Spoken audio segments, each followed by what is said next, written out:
Chapter 287. The bloody light in the forest gradually dissipated, and the bloody rain turned into steaming smoke. The students who ran out of the third dormitory building looked in the direction of the forest in a daze. Some of them even suspected that they were in a dream. The horrifying flesh giant turned into ashes in the light, and the huge skeleton that defeated it was no longer there. Under the dark night, the remnants of the curse power drifted with the wind, dotting the forest like a dream. If it weren't for the fact that some people still had headaches, and the unconscious students had yet to wake up, perhaps everyone would have thought that the previous situation was an illusion. Among the confused crowd, only the girl with long black hair behind the broken window and the members of the consultation department who rushed over knew the details. The excited voices of the teenagers echoed in her ears. Murdy looked at the place where the huge skeleton disappeared, and tears of joy burst out of her eyes. Although the process was difficult, justice eventually defeated evil.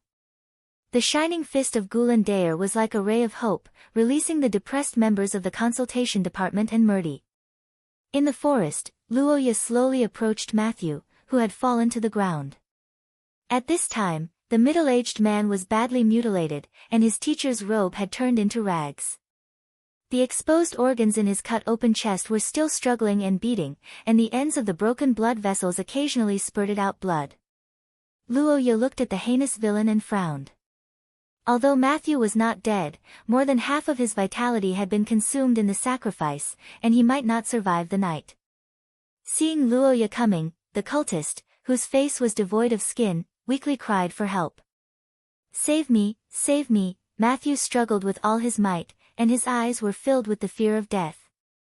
However, Luoya was unmoved, and her expression did not even change. Treating the cultist was purely out of her mind. It was probably the stupidest thing that Shia could do. After all, once the cultist regained his breath, he could sacrifice or use the secret technique again in minutes. He might even be able to kill the cultist. "Do you think I'm a good guy?" I have information. "I'll tell you the information." "Information?" Luoya raised her eyebrows when she heard Matthew's words. The middle-aged man struggled for a moment and hurriedly said, "Do you think killing me will end this? Our blood sacrifice church is just a small organization. We are nothing in the eyes of those big guys. They are planning something big. Just like 400 years ago." "Ugh. Go on, hey. Matthews?" Luoya narrowed his eyes at the sudden interruption of the middle-aged man's words. But before he could get closer, Matthew's body suddenly began to inflate like a balloon. The next moment, black flames erupted from the depths of his body, enveloping him in a flash. "Ah! Matthew!" Luoya suddenly took a step forward, but it was too late.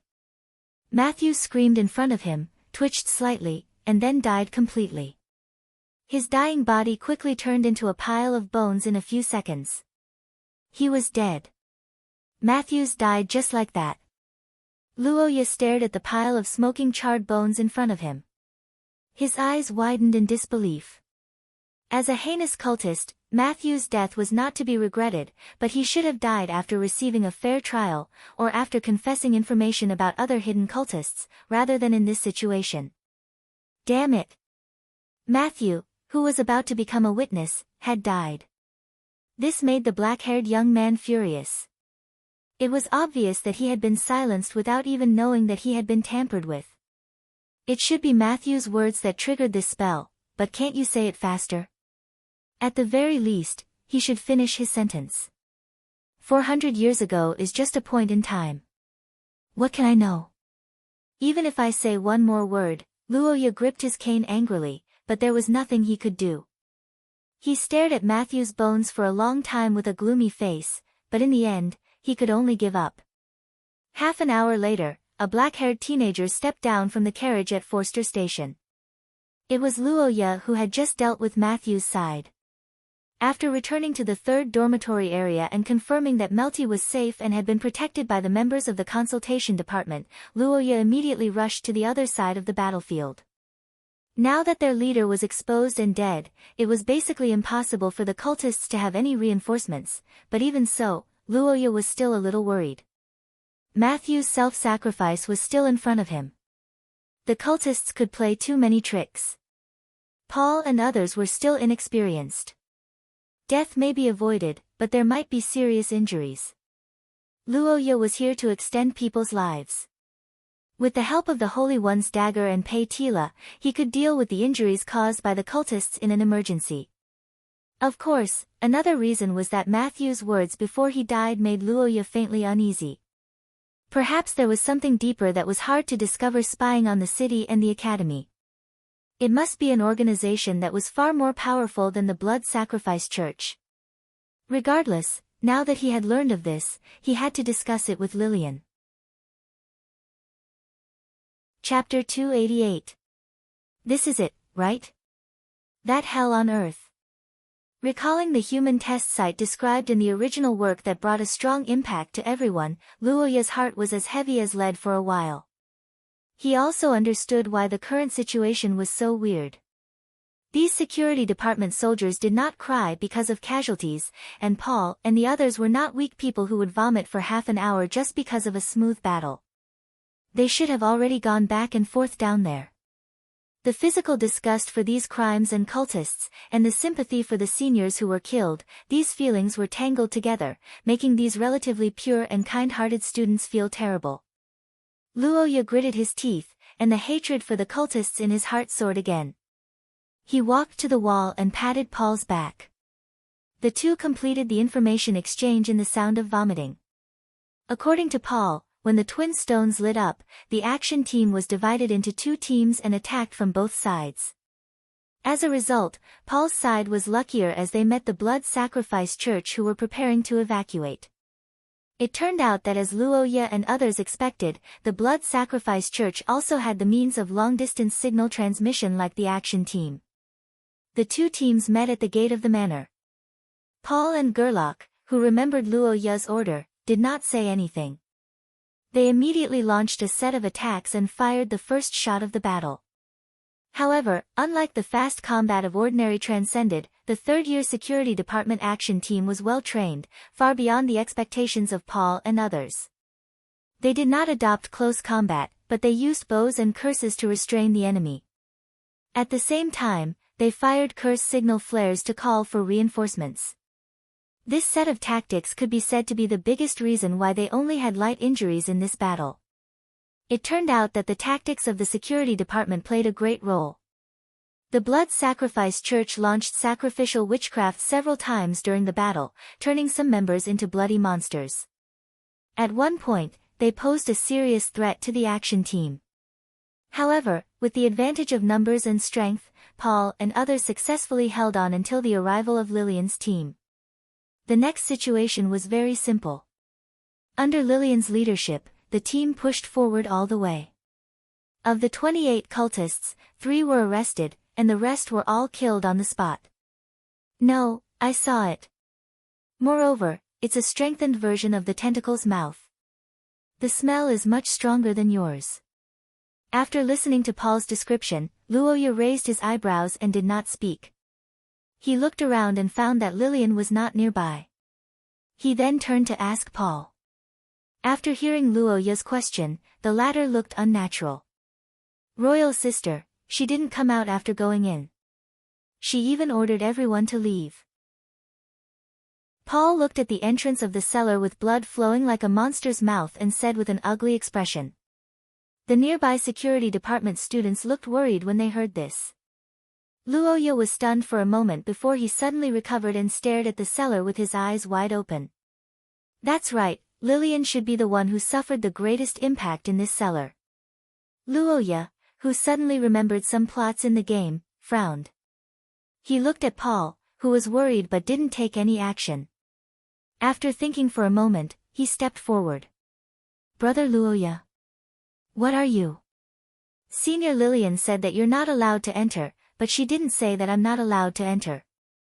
The black-haired young man endured the pungent smell of blood and walked to the entrance of the cellar. He then turned back and said faintly, I'll go and bring her out. Luoya had always felt that even among Transcended, his sanity value was extremely high. This was mainly related to his experience. Putting his previous life aside, in this life, Luoya encountered a perverted murderer of a cult at the age of 9. The paintings drawn with human flesh and blood were extremely strange, far surpassing any horror movie. After that, after experiencing the mountain of corpses and the sea of blood in the holy capital and the horrifying alien race in the sea, Luoya's will could be said to have been tempered thousands of times. Ugh! However, this did not stop him from retching not long after he came down. Yes, facing the road formed by blood mixed with mud, Luoya's will was not defeated, but his taste system couldn't stand it anymore. He began to feel nauseous physiologically. After casting 2 curses on himself to resist the bloody storm a little, Luoya walked all the way down to the depths of the cellar while recalling the plot here in the game. In the game, Recorder's Eye, Luoya remembered that this hell on earth had a great impact on Lillian. The reason was not that Lillian was too fragile, but that Lillian's body sense was very different from others. When Luoya and the others saw these disfigured and mutilated victims, at most, they couldn't accept it and couldn't bear to look directly at them. They didn't know who they were, but Lillian was different. She knew some of the victims. In the game, Lillian had nightmares for a week because of this incident. It wasn't until Paul's visit that the knot in her heart was untied. Unfortunately, the world had changed. In reality, the relationship between Paul and her was far less close than in the game. Now that Lillian was at the scene, her reaction was probably far more intense than having nightmares. Stepping on the wet and disgusting road under his feet, Luoya walked through the uninhabited test site with a heavy heart. The young man frowned and walked to the end of the cellar. He finally found Lillian in a room similar to a cell. Chapter 289. In the cellar, the black-haired girl who heard the call snapped out of her daze. She realized that Luoya had appeared beside her without her noticing. At this moment, Luoya was covered in dust. His coat was still stained with blood and dust after the battle. However, unlike his clothes, the black-haired young man had a firm and powerful expression.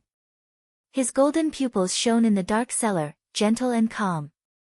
When she met his gaze, Lillian seemed to have forgotten about the bloody hell she was in. She forgot about the indescribable pain and unhappiness she felt.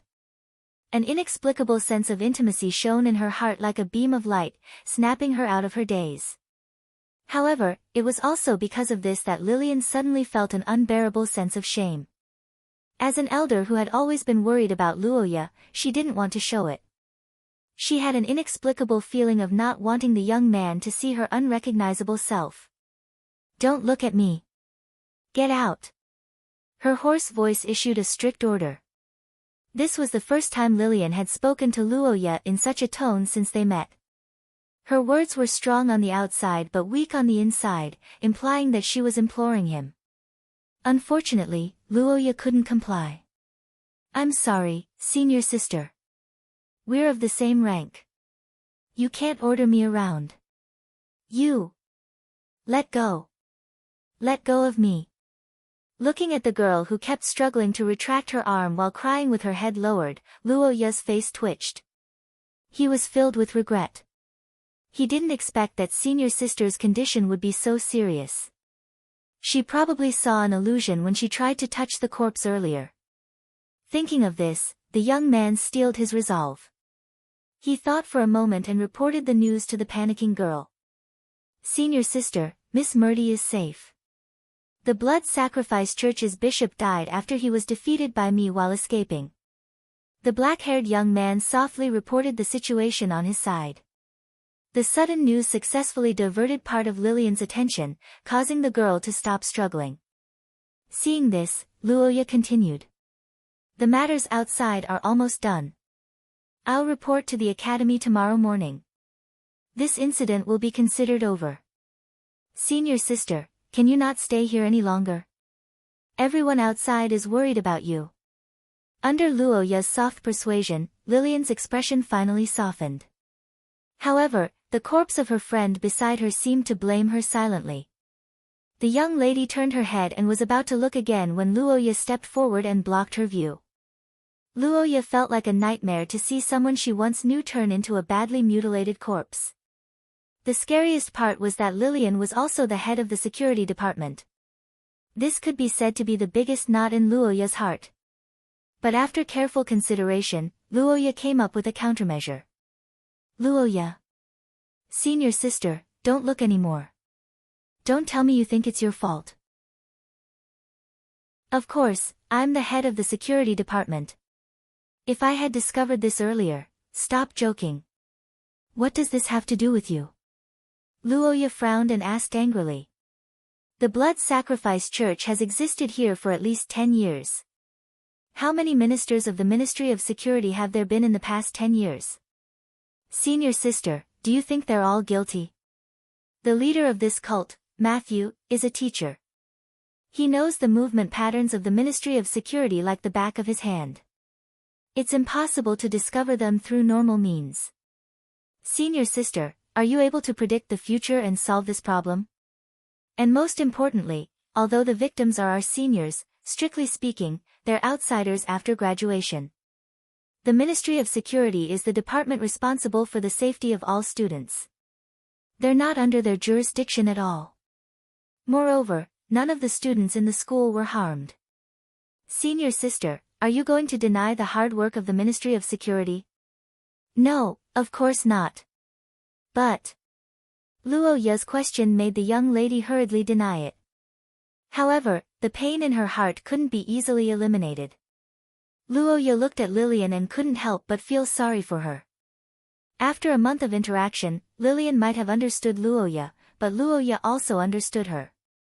Although Lillian had a cold personality, she wasn't emotionless.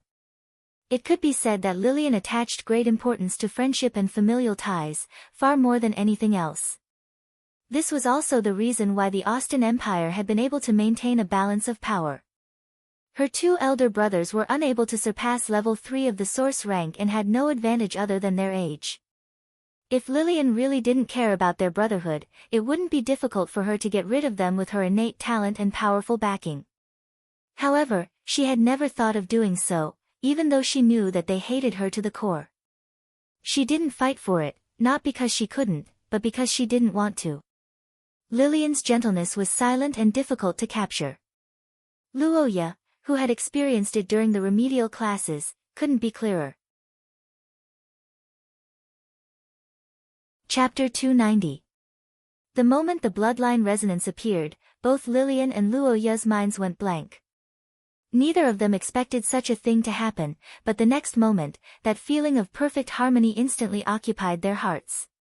Before their subjective thoughts were reflected, the bloodline resonance was already using its own method to promote their choice. If a person's happiness and sadness were affected to a certain extent by hormones, then the bloodline's influence was an indescribable yet irresistible sense of intimacy. Although this surging resonance was only for a short moment, it completely changed Luoya and Lillian's understanding of each other and also solved many mysteries in Lillian's heart. So that's how it is. The purple-eyed girl widened her eyes. She finally understood why she had been acting so strange recently. No matter if it was the natural concern or the uncontrollable pity, it wasn't without reason. The power of being a blood relative had already unknowingly influenced Lillian. Although there was no resonance, every time her and Luoya's spell powers clashed and overlapped, subtle changes would occur. Actually, now that she thought about it, many things were already quite obvious. They were both of the same creation element and the same spell powers. With all these coincidences overlapping, the only explanation was that they weren't coincidences. However, the huge difference in her living environment made Lillian ignore all of this. And when the truth arrived, it brought her a huge surprise. If one were to trace the origins of the Ackerman family and the Akot family, it had been at least 1,000 years since they met. Lillian viewed this bloodline relationship that spanned countless years as a treasure that Shia had bestowed upon her. A bloodline family. A relationship that she couldn't betray, couldn't hate, and absolutely couldn't be severed. These words spread in Lillian's heart like a hot current. At the same time, Luoya's mind was in chaos. Lillian was his bloodline relative. How was this possible? Disregarding everything else, if this relationship was discovered, Lillian's situation would be, Luoya, We are, senior sister. The black-haired boy looked at the girl who was so agitated that she couldn't speak. He was about to speak when he suddenly felt an uncontrollable spell power rapidly erupting in his body. At the same time, Luoya's black rose ring glowed as if it was resonating with the spell power. Not good. Senior sister, get away from me. Luoya. Luoya, who had already experienced this situation twice, instantly paled and pushed the girl away. Under Lillian's astonished gaze, the torrent of curse power erupted with an unstoppable force. Before he could speak, Luoya's vision turned black, and he lost consciousness. When the black-haired young man opened his eyes again, he was greeted by a starless night sky. He could hear the crackling of flames on wood, and the thick smell of blood filled his nostrils. The cold ground and the night wind made him shiver. Where am I? Luoya's hazy brain slowly turned in the darkness, thinking about the current situation and everything that had happened before. The blood envelope incident, the dark space when he was guarding, the explosion of blood when he defeated the cultists, and the scenes of the night before he lost consciousness flashed across the young man's mind. Finally, it came to a tear-stained face that couldn't contain its joy. The moment he thought of Lillian, Luoya finally woke up completely. He sat up with his palms on the ground and called out. Senior sister. His hurried voice echoed in the night, but unfortunately, there was no response. Luoya panted under the light of the fire and quickly realized his condition. It must be a fragment of history, but why did it have to happen at that time? Thinking of the situation at that time, Luoya was anxious. He quickly looked around with the help of the fire, and when he found that Lillian wasn't nearby, his mind went blank. No one. What's going on? Is it because I pushed senior sister away? No, that's impossible. After all, I pushed her away to interrupt the activation of the King's Blood ability. If I didn't succeed, the chances of senior sister not being involved, recalling the last time Xia Luo was pulled into a fragment of history even though they were sleeping in the same room, Luoya's heart couldn't help but sink. He held his forehead and forced himself to calm down. Right now, there were only two possibilities. The first was that senior sister didn't come in. Luoya really wanted to set off firecrackers to celebrate. No one knew the dangers of a fragment of history better than Luoya. Most of the time, it was unreasonable. For example, if he encountered Mr. Darkness, without a Mother Earth like Pei Tila, no matter how strong he was, he would probably die. Luoya had just reunited with this blood relative of his, and the indescribable feelings in his chest still lingered. No matter what, he couldn't accept that Lillian's life was in danger. If possible, he was even willing to sacrifice some of his life in exchange for Lillian's safety. But he had to admit that reality wasn't affected by one's emotions. After a rational analysis, Luoya felt that this possibility was a little low. Chapter 291. Saint Heroes Society. Saint Envoy. On the side of the road, Luoya stared at the first line of the letter with the help of the firelight. His golden pupils constricted in disbelief, and he suddenly turned around to look at the pile of corpses behind him. They're from the Saint Heroes Society. The Saint Heroes Society is undoubtedly a cult, but the cultists are also cultists. So, it seems like this is a double cross. The black-haired boy blinked. He did not expect to find a group of dead enemies. The Saint Heroes Society, this name was deeply etched in Luoya's memory. During the Civil War of the Golden Fleet, Luoya had a close relationship with the director of the Saint Heroes Society, Daoj Leisai. He even chased after him and made the young level 2 source puppet master break down. Of course, because Daoj Leisai almost succeeded in killing Xia Luo, Luoya was still angry even if he was turned into thousands of pieces of frozen meat. After returning, Luoya also asked about the situation of the Noa Ire organization. After some investigation, Miss Angel told him that the Saint Heroes Society's activities in the theocracy had been suspended for many years. This news made Luoya relieved, but even so, the boy was still very concerned about this sect that believed in the Mother Goddess. After all, The 6 disasters were related to the survival of the human community, and he could not afford to underestimate the enemy. He did not expect to meet them here. After reading the letter, Luoya first determined the current time, 612 of the Third Era, which was almost 400 years away from the era Luoya lived in. The location was also very clear, near the scholar's country, Leinster. This era should be the time of the Second War of the Mutants. As for Leinster, it seems that there was a turmoil, the boy muttered to himself as he recalled the background of the era. At the same time, he tried his best to think about the content of the scholar's country, but he found that there were quite few impressions. As a huge disaster that threatened the entire human world, the main theme of this era was undoubtedly the Second War of the Mutants. Most of the writers of history were used to describe this long and drawn-out war, to record the tenacious and unyielding spirit of mankind, and to write a heroic story that could be both praised and wept. Luoya wouldn't be able to finish talking about all these in a day. However, as for the scholar country, there really wasn't any record of it. In the end, it was still too long ago. 800 years was enough to bury a country like the Sophia dynasty in history. Leinster from 400 years ago was not even worth mentioning compared to the frontline that was rolling in the blood of the aliens.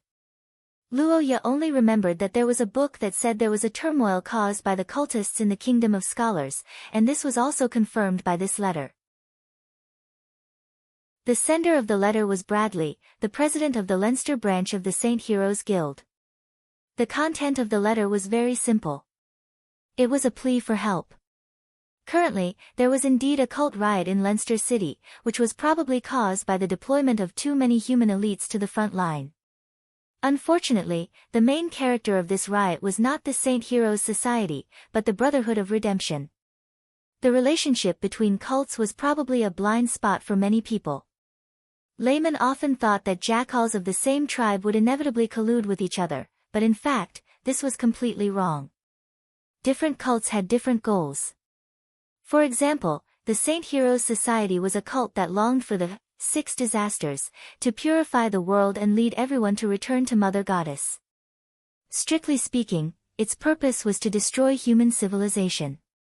Luoya didn't know the purpose of the Brotherhood of Redemption, but one thing was certain, they didn't believe in Mother Goddess, so they probably didn't like the 6 disasters.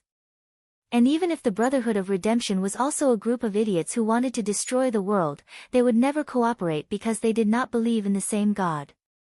They would be considered heathens if they did not believe in the same God. Once the heathens achieved their goal, even if the result was the same, they would still lose. Therefore, although they were all evil, they would never pee in the same pot. And now, the situation in Leinster had proven this point with facts. According to the letter, the Brotherhood of Redemption had almost completely occupied Leinster with the help of a sacred relic. The defenders and the surviving residents of the city had retreated to St. Freya's College and activated the defense mechanism of the city within the city. The Brotherhood of Redemption saw this and temporarily changed their target, killing the cultists in the city who disobeyed their leadership. The St. Heroes Society was the first to bear the brunt and suffered heavy losses. As an old cult, the St. Heroes Society also had their own trump card, but it seemed that only the Sacred Envoy could activate it. This was also the reason why they sent an urgent letter to the Sacred Envoy. But unfortunately, the St. Heroes Society couldn't wait for their Sacred Envoy because after confirmation, Luoya found that the so-called Sacred Envoy was the dead young man. There's no saving him. Goodbye.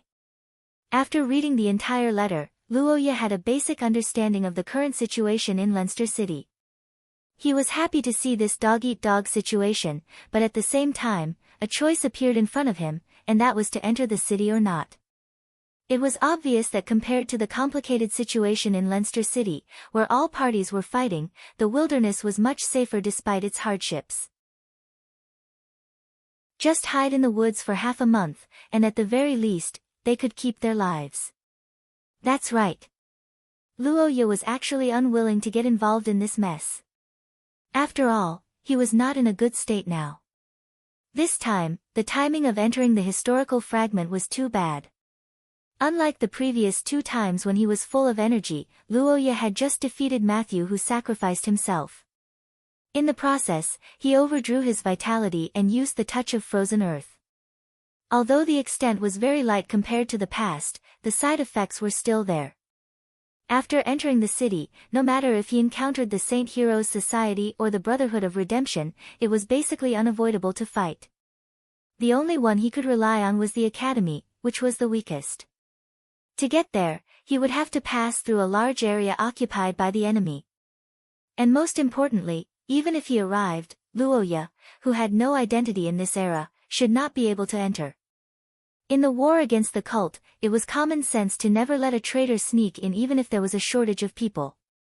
Not entering the city was undoubtedly the safest situation, but on the other hand, there were also many problems. First of all, naturally, there was the system's evaluation and harvest. Although the historical fragment was unusually dangerous, it would bring a huge leap in Luoya's strength every time. This was without a doubt. Not entering the city was equivalent to giving up this precious opportunity. On the other hand, it was the 612th year of the Second Era. At this time, the Dusk Sage Society should not have disappeared yet. The scholar should be in the academy, and there was nothing better than seeing the scholar in person to solve the mystery. Chapter 292. Leinster City was done for. This was the most intuitive thought of the Leinster City branch president and bishop of the Saint Heroes Society, Bradley Dennis, a grey-haired, middle-aged man. It had been nearly a week since the Brotherhood of Redemption started their rebellion. In this week, Bradley's mood had almost gone through a roller coaster ride, and he had not recovered from it until now.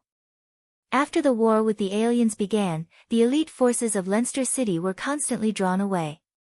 With the reduction of teachers, the number of students from various countries plummeted, and the Holy See's personnel were constantly transferred to the front line. The darkness in the city began to stir. Various cults had been secretly expanding their influence and fighting with each other. This situation had been going on for 10 years. During these 10 years, it was not that the upper echelons of the human race did not know about their little tricks, but they had deliberately ignored them. The reason was very simple. They no longer had the heart and power to control them. In the end, in this critical moment of human survival at the front line, the cults that used to be a big problem in the past had become a minor problem. Situations like the one in Leinster City were everywhere in the human world. Troubled times were the best seedbed for the cults to bewitch people. There was nothing more blind than the frightened masses. They were like ignorant lambs being driven around. But what Bradley did not expect was that in this unprecedentedly comfortable environment, when everyone could eat and sleep well, and when their forces were expanding, someone would actually flip the table. The Brotherhood of Redemption was an ancient organization inherited from the World Salvation Society of the Second Era. It had been rooted in the country of scholars for hundreds of years. Although it was not as strong as the Saint Heroes Society, it was still a big tree with deep roots. In the past 10 years, it had developed rapidly and had many conflicts with the Saint Heroes Society. But Bradley never thought that they would dare to start a civil war.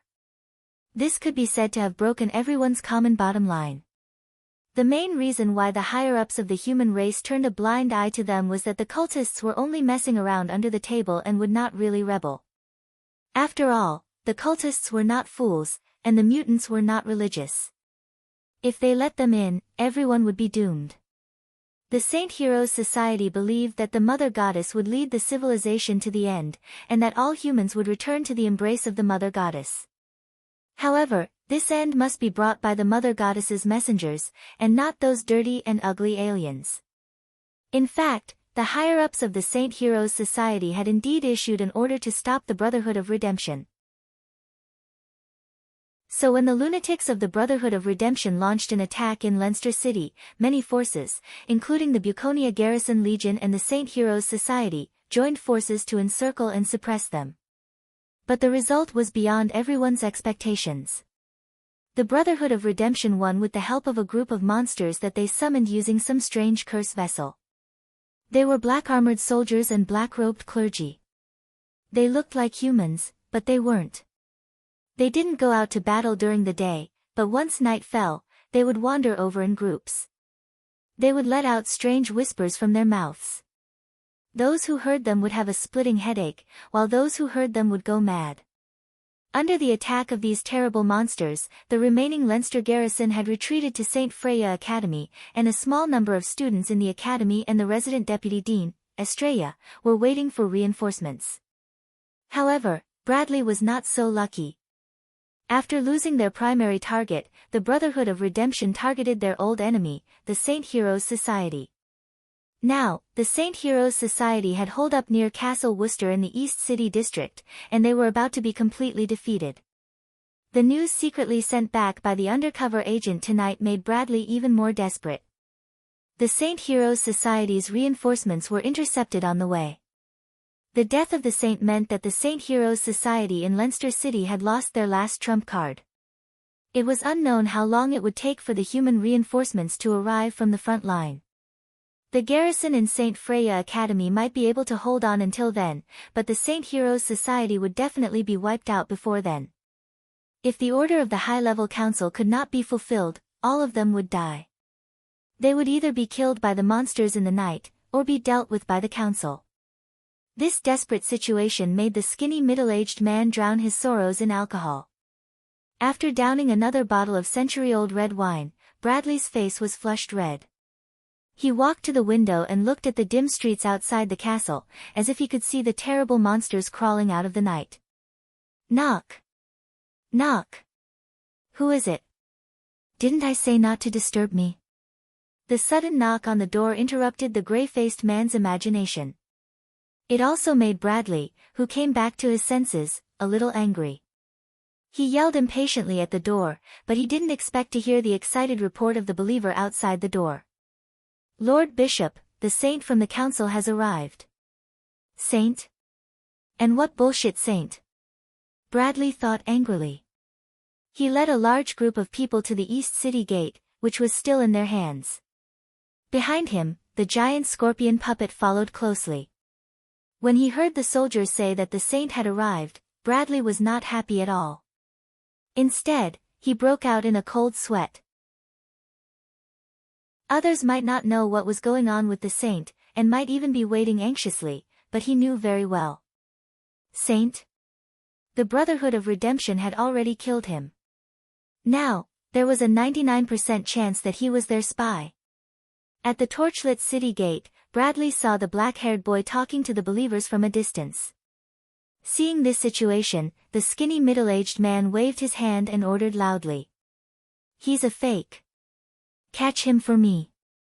The white-robed believers behind him rushed out from both sides, and the scorpion puppet made a strange roar. The believers around Luoya turned pale with fright and hurriedly retreated. For a time, the black-haired boy was surrounded. Not good, it seems that they have some information channels, or the saint and Bishop Bradley know each other. Luoya thought so in his heart. He could not help but frown slightly. According to the situation in the letter, the saint directly under the council should not meet with the local believers. In the letter, Bradley did not seem to know the name of the saint. This was a big reason why Luoya wanted to pretend to be the saint, but the reality did not develop as he imagined. Chapter 293. At the East City Gate of Leinster, countless white-robed men surrounded the young man at the gate with torches in their hands. The night wind was howling, but the air here seemed to be frozen. Bradley's voice echoed in the night, attracting everyone's attention. Everyone was waiting for Luoya's answer, but this question was too difficult for the young man. The name of the director who sent him here. This question touched on Luoya's greatest concern, which was the interpersonal relationships of this era.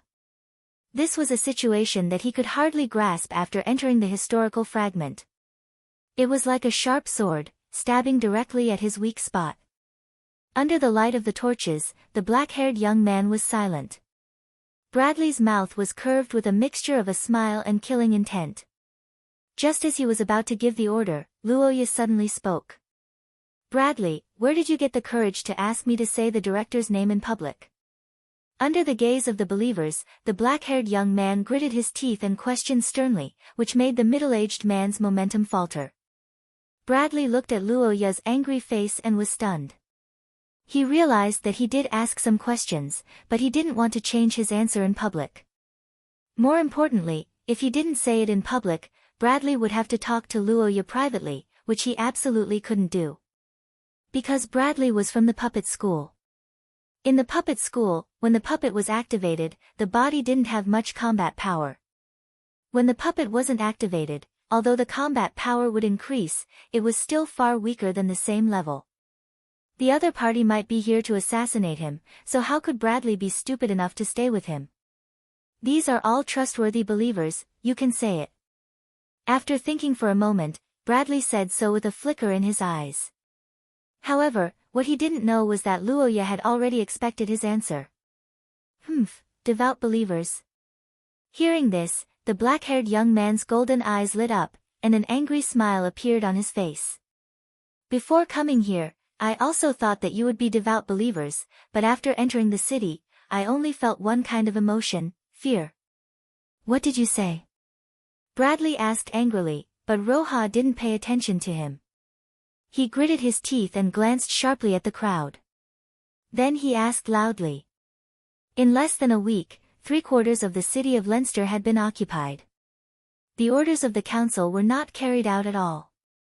Even Prandal, who was sent as reinforcements, had died on the way. When you were running for your lives, did you ever think about the glory of the Mother Goddess? You. Bradley Dennis. Cowardly and timidly.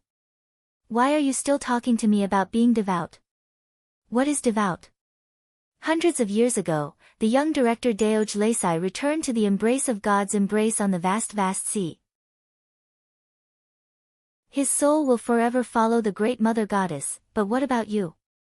How are you compared to him? Bishop Bradley? The black-haired young man stared at the middle-aged man in front of him with burning eyes, causing Bradley's expression to change drastically. Director Deoj Lasai, this name was no longer circulated in the Saint Heroes Society, but Bradley was absolutely familiar with it, because strictly speaking, he was the early leader of the puppet school in the Saint Heroes Society. Legend had it that he reached the source level 2 at a young age, but in order to delay the enemy during a mission, he entered the embrace of God's messenger in advance. Although Deoj Lasai's deeds were publicized, after hundreds of years, no one except the younger generation of the puppet school knew about it. For Luoya to mention this name, the only possibility was that he had seen the records of that time at the director's headquarters. Comparing Deoj Lasai to Bradley could be said to be a rather obscure reprimand. Deoj Lasai was already a source level 2 at a young age, and his position was high enough to be a director. Bradley, who was so old, had just broken through to the source level 2 not long ago and was only a bishop. Deoj Lasai fought tenaciously and returned to the embrace of God's messenger for faith, but Bradley was almost defeated and battered. The two were simply incomparable. Thinking of this, the middle-aged man's face turned red, but he did not dare to speak casually anymore. This was because Luoya's reprimand had vaguely proved his identity and made him panic. Is he really the saint's messenger? Bradley's face turned ugly and his eyes wandered. Luoya did not pursue the matter further. He took a deep breath as if to calm his anger, then looked at the middle-aged man calmly and said, "You asked who asked me to come here. I'll tell you. All the members of the board unanimously agreed to transfer me here from Twin Horn Port. Strictly speaking, I'm a special envoy. It seems that the letter from the board has not arrived yet, so it's normal that you don't know me." Twin Horn Port. Bradley's eyes widened when he heard the familiar name. That was the resting place of God's messenger that only the higher-ups of the Saint Heroes Society knew about. It was a pilgrimage place for the believers of Mother Goddess, and because it was also the place where Deoj Lasai died, Bradley had been there once when he was young and was one of the few bishops who knew about it. Luoya came from Twin Horn Port, so he was almost certain that he was a higher-up directly under the board. With this thought in mind, Deoj Lasai trusted the young man even more. Luoya, who noticed the bishop's reaction when he heard about Twin Horn Port, narrowed his golden pupils and continued to speak. "You don't know me, but you should know this aura. This is the grace given to me by God's messenger." The black-haired young man raised his hand as if he had received God's grace. The next moment, white mist began to condense in his palm. It was the terrifying cold air from the frozen earth. It was the tip of the iceberg of the monster that once sealed the earth and destroyed civilization. The moment it was released, the believers felt uneasy, but Bradley felt as if he was struck by lightning. This was the aura of the messenger of Mother Goddess who was sleeping in the abyss of the sea. Bradley, who had been to Twin Horn Port and felt the aura of the frozen earth, was excited. At this moment, he completely believed in Luoya's identity. At the same time, he looked at him with a warm gaze. Chapter 294. The Saint Luoya had become the light in the hearts of all the believers of the Mother Goddess tonight. He was the Redeemer, the grace of the Mother Goddess for her desperate children. He was also the Punisher, the thunder and lightning that judged all blasphemers of the Mother Goddess. In the eastern district of Leinster, the fearless believers began an unbelievable all-out counterattack with red eyes. The front line formed by the black-armored soldiers and black-clothed clergy was destroyed as the battle cries shook the entire city. Beside the black-haired youth, the most elite disciples of the Mother Goddess formed a personal guard, pledging their lives to protect the greatest saint. Bishop Bradley's eyes were red with bloodlust as he stood on top of the giant scorpion puppet, leading the charge. He knew that this was his last chance. The Mother Goddess is watching me. The passionate fanatics roared and rushed into the crowd to launch a suicide attack. The front line of the Brotherhood of Redemption was almost smashed to pieces. Realizing that something was wrong, the Brotherhood of Redemption hurriedly sent reinforcements, but they still could not stop the burning soldiers. Damn it! What the hell is going on? Are the lackeys of the Mother Goddess crazy? At the headquarters of the Brotherhood of Redemption, Bishop Santos listened to the report of his subordinates. He felt like he was in a dream, and he could not understand the current situation. The Saint Heroes Society was depressed during the day, and they were about to die.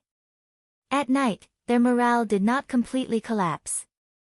Instead, it was as if they were injected with chicken blood. How was this possible? What about our Redemption Legion?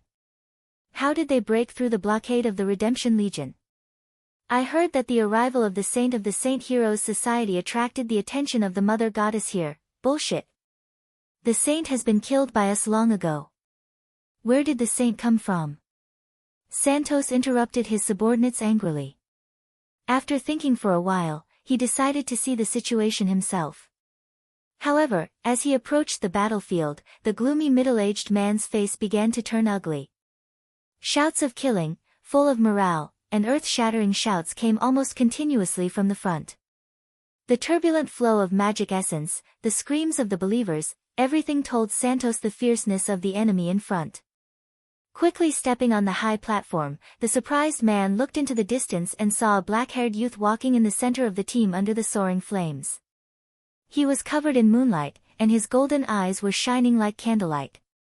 A strange spell wave was emitted from his body, and the whispers of the black soldiers and clergy were dissolved under the wave.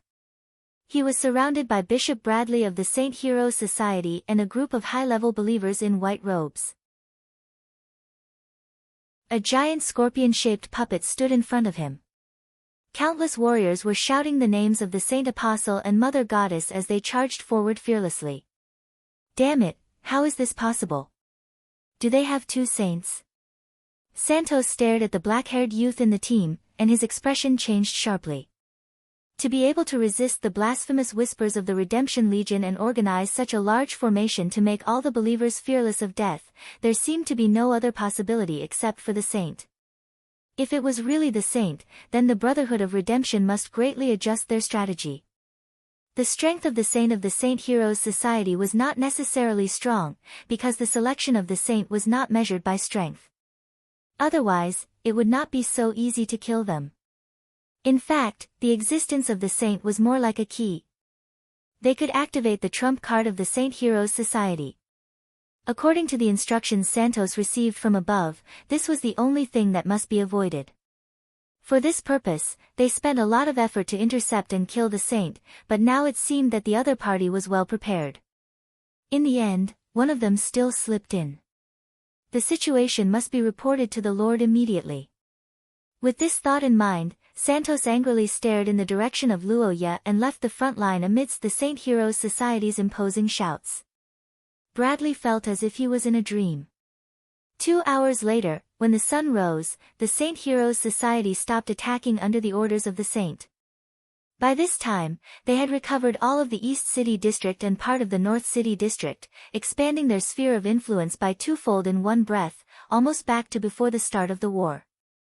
This was the first and only great victory since the start of the war. It greatly encouraged the believers and saved Bradley, who was on the verge of death. Luoya also completely became the leader of the Leinster Saint Heroes Society in this battle. The black-haired youth looked at the cheering crowd in silence. Now that things had developed to this point, the infiltration mission was basically a complete success. Now, who would dare to doubt Luoya? He did not need to do anything, as the believers would help him turn the other party into ashes. Of course, in addition to completely controlling the Saint Heroes Society, Luoya also had a second consideration, which was to make a big move and attract everyone's attention. Whether it was the legions and students in St. Freya's Academy or Lillian who might be in the city, Luoya needed them to discover him before he could talk about other things. Especially the latter, finding his senior was now his #1 goal. Of course, in order to make a big move, the Saint Heroes Society had to pay a high price. Luoya's crown source substance only provided resistance against the whispers that made people go crazy. It did not affect the combat power of the black-armored soldiers and black-clothed clergy. The Saint Heroes Society actually won the battle with fewer people tonight. It was all because of their incredible morale and fearless fighting style that they could achieve such a great victory. But Luoya did not feel bad about it at all. Death, they could all die. After all, it was a cult after a cult, so it was not wrong for them to die. Moreover, they were indeed not afraid of death. The devout believers have defended the glory, and their souls have returned to Mother Goddess. Chapter 295. Lillian knew that she wasn't normal right now. For the first time since she was born, the young girl's mind was in a mess even though her body was perfectly fine. All sorts of messy information converged, and intense emotions cut her nerves like sharp knives. Luoya had expected that Lillian's emotions would be unstable. After all, the young man believed that Lillian's friends who had died tragically in the cellar had a huge impact on her and shook her spirit. Suddenly entering a part of history made it even more difficult for her to get used to it. However, what he didn't know was that none of this was important to the current Lillian.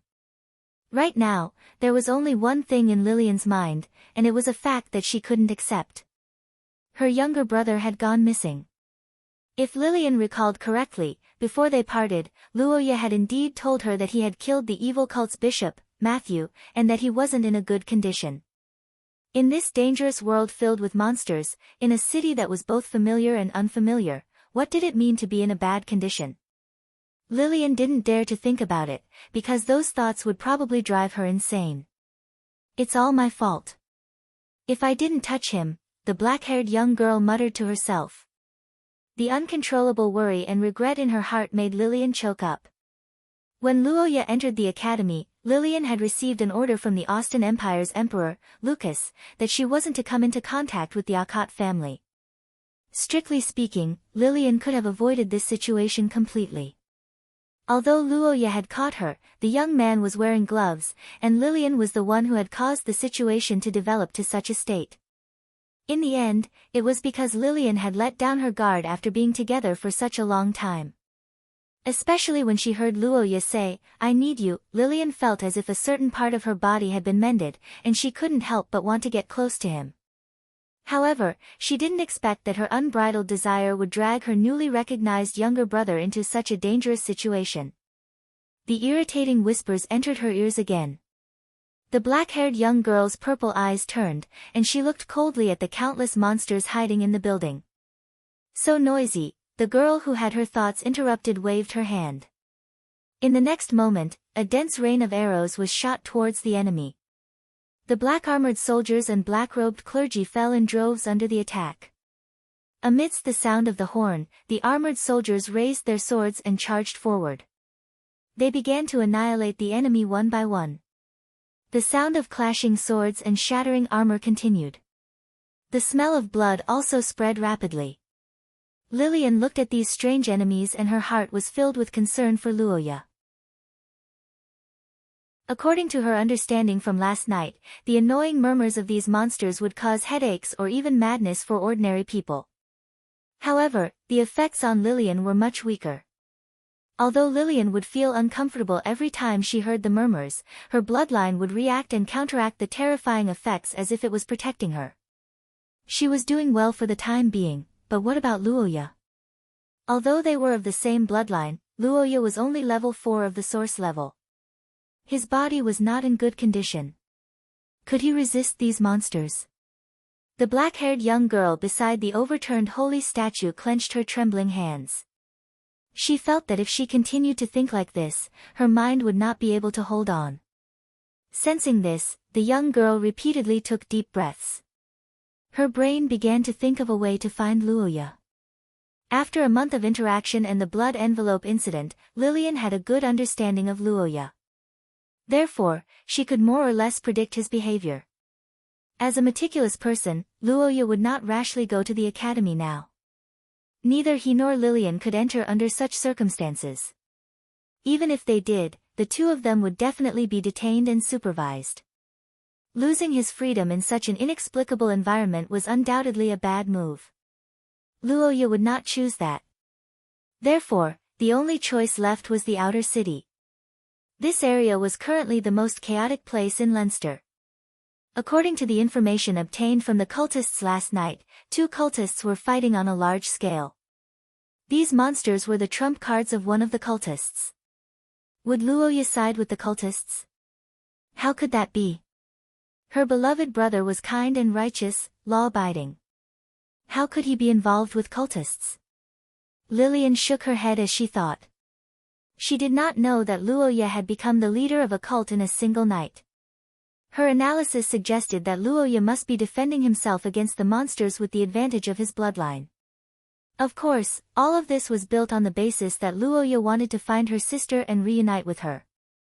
Otherwise, the forest outside the city would be the least dangerous choice. At the thought of this, the girl became timid. There was no doubt that the two of them were related by blood. However, it was still unknown whether Luoya would acknowledge her. Considering that Luoya was a noble of the theocracy and his relationship with Ratchet, the disadvantages of acknowledging her as his sister would outweigh the advantages. If he did not want her when the time came. Just imagining this situation made Lillian's purple eyes sour. She was worried about her personal gains and losses. The horn sounded again.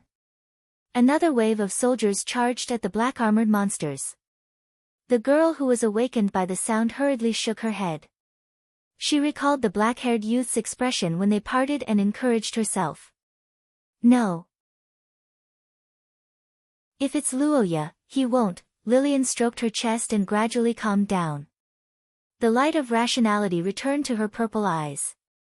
After a moment, she had decided on how to reunite.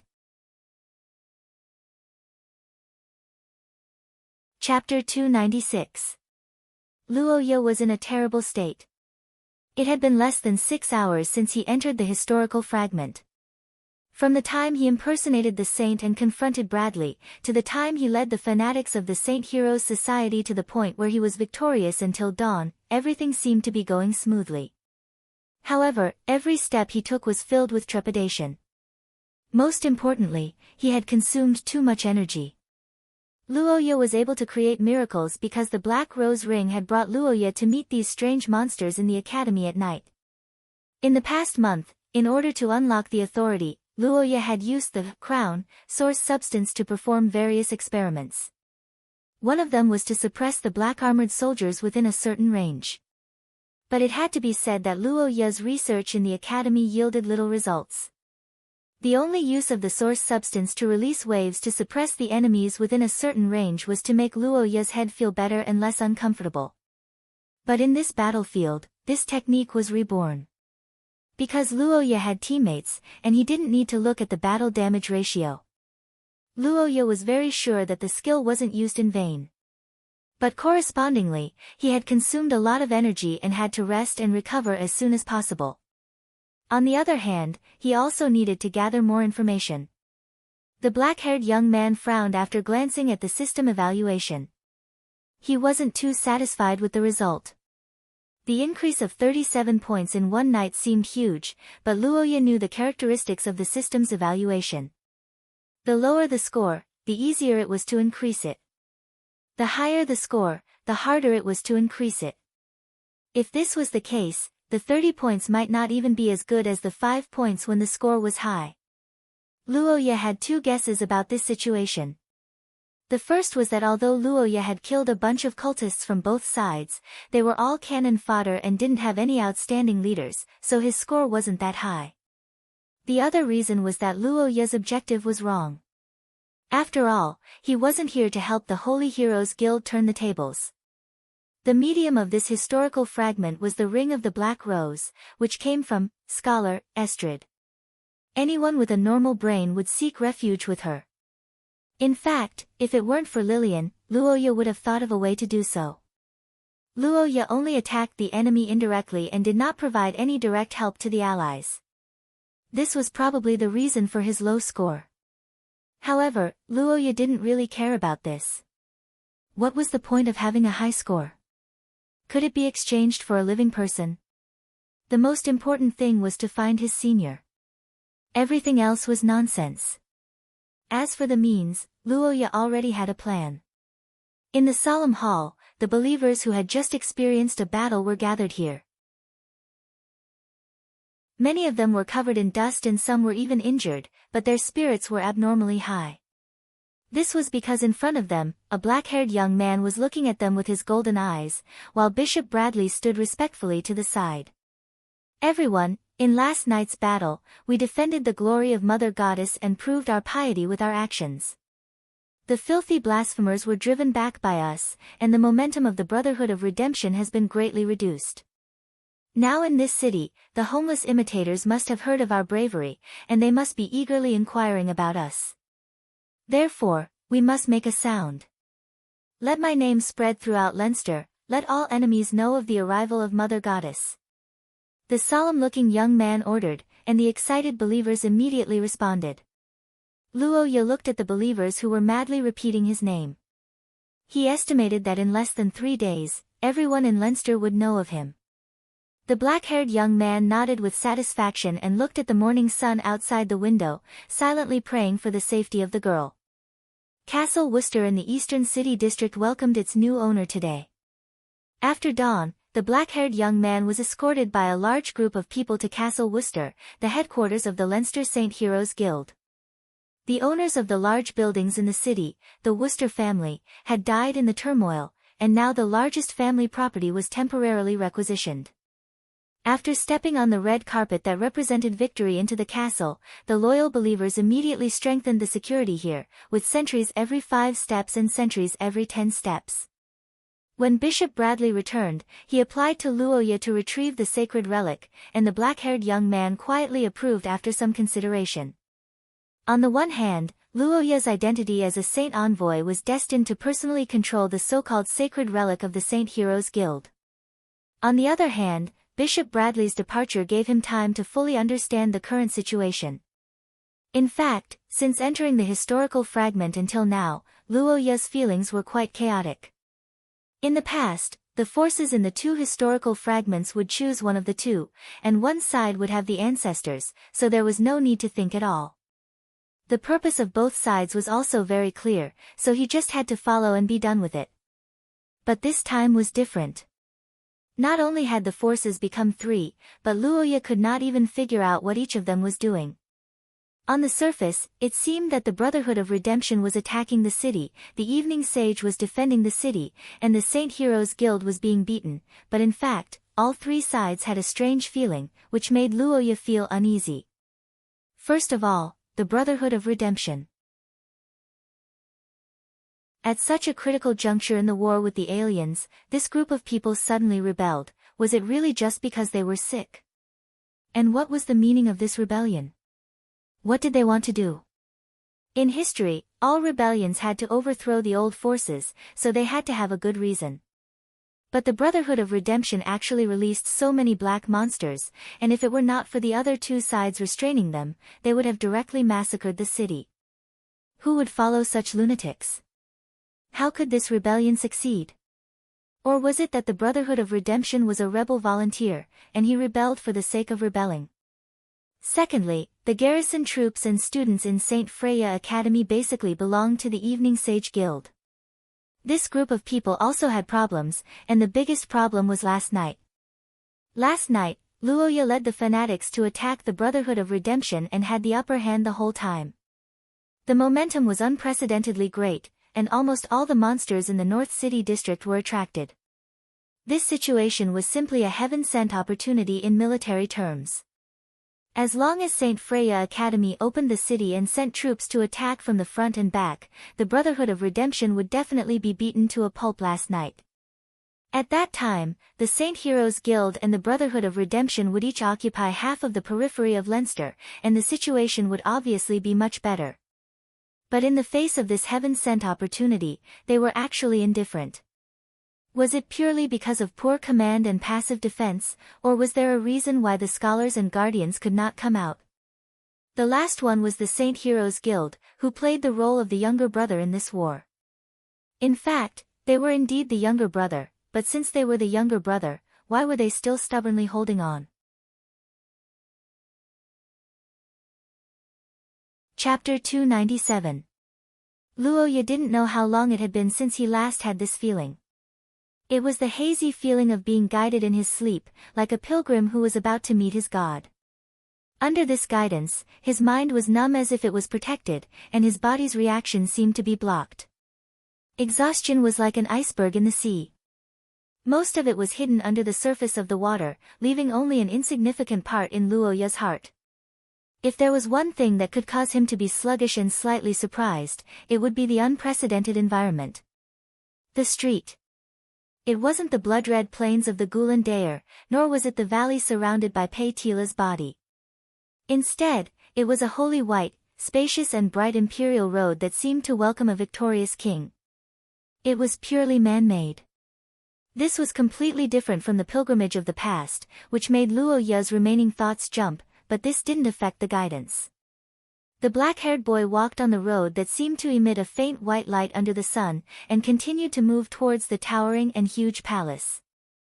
Fluttering flags, towering towers, and scarlet-red carpets with golden embroidery displayed nobility and glory.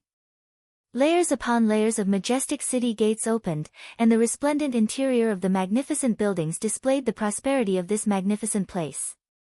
Luoya never thought that the existence he met this time would actually live in a place like the Holy Kingdom in people's fantasies. After all, the environment of the ancient gods who followed him didn't show him any traces of ancient civilization. In a state of numbness, Luoya passed through a long corridor and arrived in front of a door. The black-haired boy walked to the door and stopped for the first time. His brain reflexively knew where this place was. This was the core of the whole building, and also the place where the gods lived. In the empty palace, no one opened the door for him, but with a rumbling sound, the gorgeous and heavy door opened naturally. Inside the palace, a ray of light leaked out from the gap between Luoya's eyebrows and gradually expanded to both sides. At the same time, solemn and classical music began to sound. The top of the hall suddenly lit up, and golden powder-like powder fell down. It floated to the ground and turned into flowers with a bang. In the middle of the golden rain and the sea of flowers, a white-haired woman sat on the throne on the high platform as if she was sleeping. She was about 17 or 18 years old. Her delicate skin was like white jade, but it didn't lose its color. Her vermilion lips were small and cute without makeup. Her slender body was exquisite in the tight dress, and her long eyelashes cast beautiful arc-shaped shadows on her eyelids. Perhaps she was awakened by the music, or perhaps she sensed someone's arrival, but the woman's eyelids trembled slightly. After a moment, she slowly opened. When her bright red pupils appeared to be exposed, to be seen, Luoya suddenly woke up. The black-haired boy's body trembled, and he carefully looked up at the high platform. The white-haired woman seemed to be in a trance, but when her red eyes met Luoya's gaze, her face revealed a familiar and warm smile, which surprised Luoya. Finally, we meet. My name is Altacia. I am the Queen of Witches. The white-haired woman said and stretched out her finger, as if she was a teacher explaining the key points of knowledge. However, Luoya's eyes widened when he heard this sentence. Witches, this term was no joke in Xia. It was not a derogatory term used by those women who were burned to death on groundless charges in Luoya's previous life. It was a group of witches that did exist. The number of witches was too small, and they did not like to live in groups, so they could not be called a race. However, in ancient times, they had a considerable status, but compared to other powerful races, they were not favored by humans. In various existing myths, their images were basically old witches who looked like both humans and ghosts, or they did not even look human. They were regarded as the incarnation of disaster, an existence that humans could not understand. This kind of group should not have a king to speak of, and the first thing they did was to introduce themselves. When did the gods become so easy to talk to? Is that what you think? Suddenly, the boy's golden pupils shrank. Altacia saw this and smiled proudly. Then, she looked at Luoya and stretched out her fingers to twirl her hair in confusion. That's too much. What's wrong with introducing yourself? You're obviously a special existence, so it's not good to look at others with prejudice. No, it's okay. You don't have to explain or apologize. I'm not so narrow-minded. Also, since it's Lord Hero, I forgive you. Before Luoya could finish his explanation, Altacia snapped her fingers and smiled. Her scarlet eyes looked at Luoya, and the corners of her mouth curled up cutely.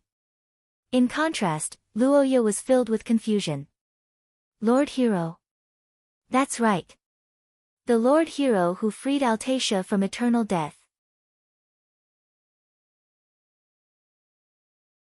Chapter 298. Soon, it's time. Above the sea of flowers, the white-haired woman said with a hint of sadness and reluctance. Luoya didn't reply and only responded with silence. However, for our first meeting, it's already quite long. We even went on a date and had a wonderful time together. Why do you want to go on a date with me?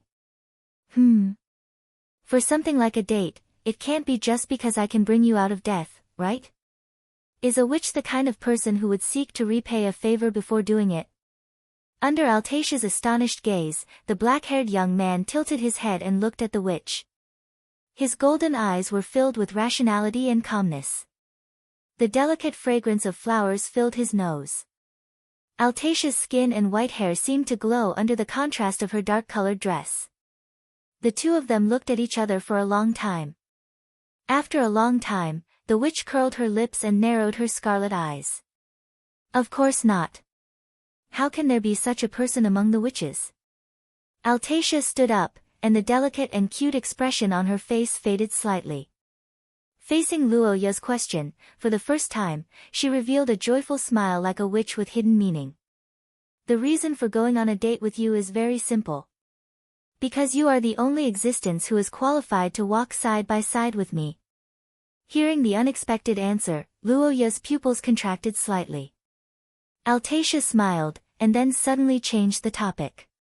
Ah, right, there's one more thing that I've always wanted someone to try.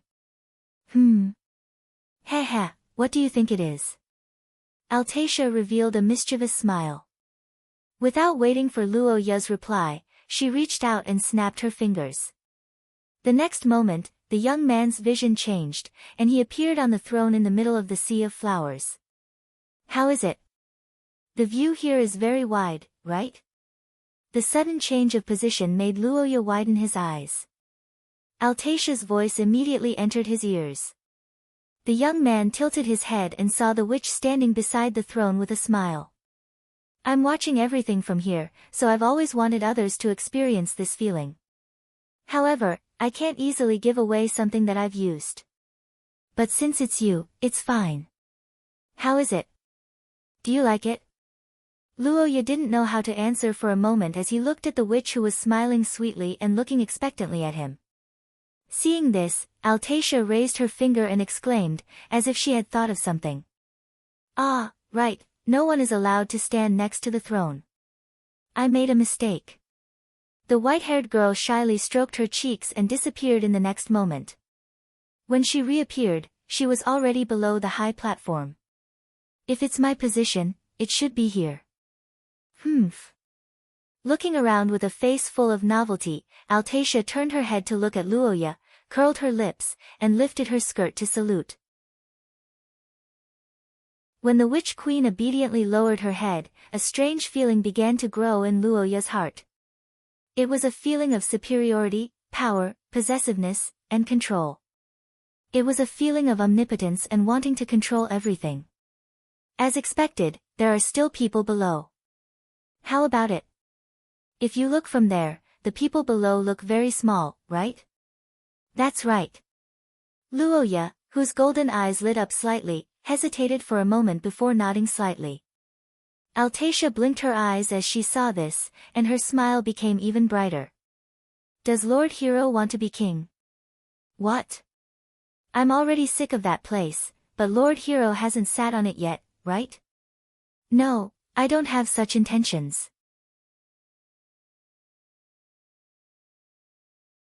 Chapter 299. In the room, Luoya's body stiffened as he held the box in his hand. A series of system notifications popped up in his mind. Ding! Detected mutated crown stone. Preparing to reconstruct bloodline, the system notification and the contents revealed allowed Luoya to instantly understand what was in his hand. It was the crown stone. Luoya was so excited that his hands trembled slightly. He was not in a good state. The Gulandair and Pei Tila could not be contacted. Lillian was missing, and it was hard to tell whether Altacia was good or evil. Luoya really needed power, and what the crown stone represented was self-explanatory. So far, apart from the help of the ancient gods, Luoya's greatest combat power was the frozen earth touch, skill brought by the crown stone. It could be said that this was his trump card to overcome all the difficulties. Thinking of this, the teenager carefully opened the box. The dense spell seals immediately came into view. The internal structure of the box was divided into 2 layers. The first layer was the body of the box and the lock were engraved with strange words. The second layer was a transparent gem. In the middle of the crystal-clear gem, a cloud of air the size of a fingernail was slowly rolling. Its shape was like a vague human figure. The moment he saw the strange dust-colored cloud of chaotic air, a name popped up in Luoya's mind. It was one of the 6 disasters of the mother goddess mentioned by Isabella. It was also a terrifying existence in the legends that destroyed many long-lived races, including the Ents. The Wind Summoner. This was the name given to it by the ancient Ents. Cade once mentioned it to Luoya. Legends said that it could only be seen in the hazy moments before death. It was a blurry figure that covered the sky and earth in the sandstorm. It could not be understood, could not be communicated, and always looked down on the world with a faceless face. This was the sacred artifact. Luoya stared at the wind summoner in his hand that was still in the egg form. He finally understood why the Brotherhood of Redemption was afraid. He also sighed at the madness of the Saint Heroes Society's higher-ups. Fortunately, Santos and the others had killed the saint. Otherwise, the whole of Leinster would have been in grave danger in front of the wind summoners, and would have been wiped off the map. As expected, a cult was a cult. They might have the same goal as normal people for a while, but their different views would only lead to a greater tragedy in the end. Holding the box containing the egg in his hand, Luoya pondered for a moment and didn't choose to absorb it immediately. Right now, he still needed this thing to deter the other party and balance the situation. Moreover, when he recalled the last time he absorbed the egg of the frozen earth creator, Luoya felt a little guilty. But at the same time, he also made a discovery. The wind summoner's egg was a sparkling gem, and it seemed to be an imitation of the Serophia's gem curse. The frozen earthmaker's egg was a golden soul seal. Both of the Highland Elves' specialties were methods to restrict the 6 disasters. Was this a coincidence? After pondering for a long time, Luoya shook his head and didn't delve into it. He then signaled Bradley to write a letter to agree to a meeting at noon the next day. After a night of chaotic battle, the Saint Heroes Society's believers were exhausted and needed rest. Moreover, noon was the time when the black-armored monsters were least active, so such an arrangement should be just right. After finalizing the details of the ceasefire negotiations, the black-haired young man asked about the contact with Saint Freya's academy. Luoya didn't come here to be a cult leader. He didn't have the noble character of a comrade who established a country to hide his identity to complete his mission. Being able to leave this den of thieves and enter the academy was something Luoya wished for, and the reply he received was indeed satisfactory. According to Bradley, when the garrison retreated into the academy, some of the wounded fell behind. In order to avoid the monsters, they fled to the Saint Heroes Society's territory. At that time, the Saint Heroes Society was in a difficult situation and naturally didn't have time to care about them. However, the situation was different now, and they could be used as messengers. After receiving the news, Luoya's eyes lit up, and he immediately went to meet the remaining soldiers. When the black-haired young man entered, the wounded soldiers were still very alert. However, to their surprise, Luoya didn't make any sarcastic remarks, nor did he take them hostage. Instead, he let them all go. In the face of a common threat, different species can work together, let alone us humans. Letting all of you leave is my sincerity. Give this to General Antonio and tell him that I have something important to discuss with him. After handing one of the symbols of the Saint Heroes Society, Cade's steel amber to the leader of the wounded soldiers, Luoya let them go. Until the end, the young man didn't reveal the news of the current dean, Pris. The main reason for hiding this matter was that Luoya's current identity couldn't be revealed. The difference in status between the two was too big. When the cult leader said not to trust his own respected dean, not to mention General Antonio, even Luoya himself felt that it was nonsense. If the wounded soldiers heard it, they might think that he was trying to shake the morale of the army and directly refuse to pass on the message. In that case, wouldn't Luoya's efforts be in vain? After thinking about it, Luoya realized that it was useless to say anything. He simply didn't want to look for trouble. After letting the wounded soldiers go, the young man rested in peace to recover his condition and prepared for the next day's peace talks. Throughout the night, the situation at the Saint Heroes Society's front line was relatively calm for the first time since the automatic chaos. Although there were sporadic monster attacks throughout the night, they were all killed by the believers' curses and didn't lose any territory. Regarding this, Luoya's behavior was very strange. Although it was possible for the two armies to cease fire in advance before the war negotiations, now both sides were not disciplined armies, but fierce cultists. The wording in Santos's letter was extremely strong. Normally, they should be attacking with all their strength tonight to regain the momentum they lost yesterday and fight for chips for today's negotiations. Why was there no movement at all? The strange Luoya worried that there was a trap and that he had taken advantage of the Saint Heroes Society's network. As a result, he learned from the undercover that the Brotherhood of Redemption seemed to have a fire in their backyard. Last night, they sent a large number of troops to the South City District. The situation seemed to be so serious that the higher-ups ordered a lockdown on the news, so he didn't know the specific situation.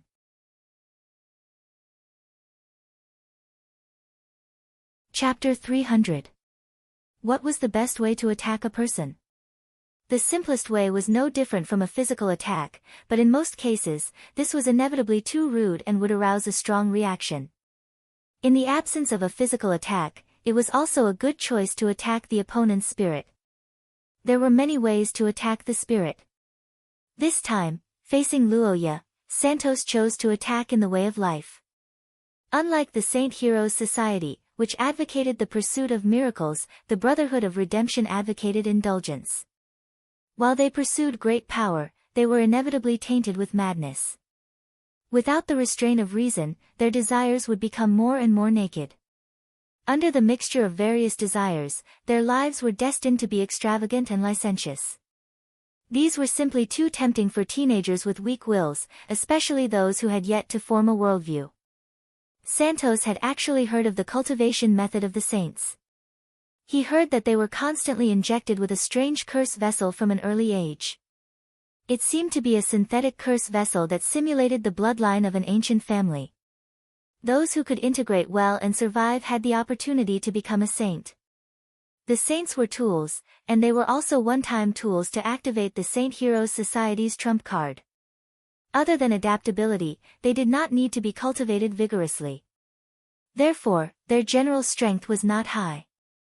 They lived in the Saint Heroes Society's council and lived almost an isolated life in their childhood. Their understanding of the outside world was very limited. In the end, they were country bumpkins who had never seen the world. They probably had never even touched a woman's hand. In the cheers of the guests, Santos walked down the stairs and came to the other end of the long table where Luoya was. The moment he sat down, the music began to ring slowly again. The men and women of the Brotherhood of Redemption resumed their activities. The waiter stepped forward and respectfully served him the mixed wine. Opposite him, Luoya was unattended. There was nothing on the table until Santos accidentally discovered this impolite scene. He exaggeratedly reprimanded the waiter. The reprimand was neither light nor heavy, made the men and women behind him cover their mouths and chuckle. The waiter who obeyed the order served a glass of wine in front of Luoya. His words and actions were quite casual. His attitude was casual, and the wine was naturally mixed casually. Luoya glanced at the glass. He had no interest in this charity. He raised his eyes, looked at the middle-aged man opposite him, and asked faintly, "Mr. Santos, if I remember correctly, we are going to negotiate a truce, right?" "That's right, Mr. Envoy." "Then what is this absurd banquet? I don't see your sincerity." "About this, Mr. Luoya seems to have misunderstood. This is our way of showing our friendliness." Santos looked back at the crowd on the dance floor and the men and women who were intoxicated by the smell of alcohol. He explained with a smile, "Don't worry. We, the Brotherhood of Redemption, are a truthful and self-obedient organization. The Lord gave us strength and gave us a better life. The banquet is a way for us to relax and be honest with each other." "Oh. So this is your welcoming ceremony for me?" "Of course, we are very sincere, and even unguarded," the middle-aged man said as he waved his hand, and a beautiful young girl immediately came from behind. Santos put his arm around the young girl's slender waist and pulled her into his arms amidst the woman's laughter. He smiled at the young man who was looking at him calmly. "But I admit that I didn't think it through. Mr. Luoya is a saint. You live in a different environment from us. You probably haven't experienced this kind of life, right?" Facing the young man's silence, Santos's smile became deeper and deeper. He touched the young girl's body twice and asked with a smile, "Mr. Luoya, have you experienced it?" "What? Have you experienced the feeling of being a woman?" Hearing Santos's explicit words, Luoya's face sank slightly. He raised his eyebrows and said faintly, "Mr. Santos, this is not a topic we need to talk about." "Of course not, but we can talk about that later. I think we should reach a friendly relationship before that. This is the basis of negotiation. This banquet actually has this purpose." "What?" Listening to the middle-aged man's fallacy, Luoya, who had been mocked since he entered the door, frowned. Santos stood up and proposed. "In order to express friendship, how about we dance together according to the custom of the country of scholars? Although Mr. Luoya is away from worldly affairs, you should have no problem dancing, right?" Santos's smile was a little mocking, and the men and women behind him also looked at him with mocking eyes.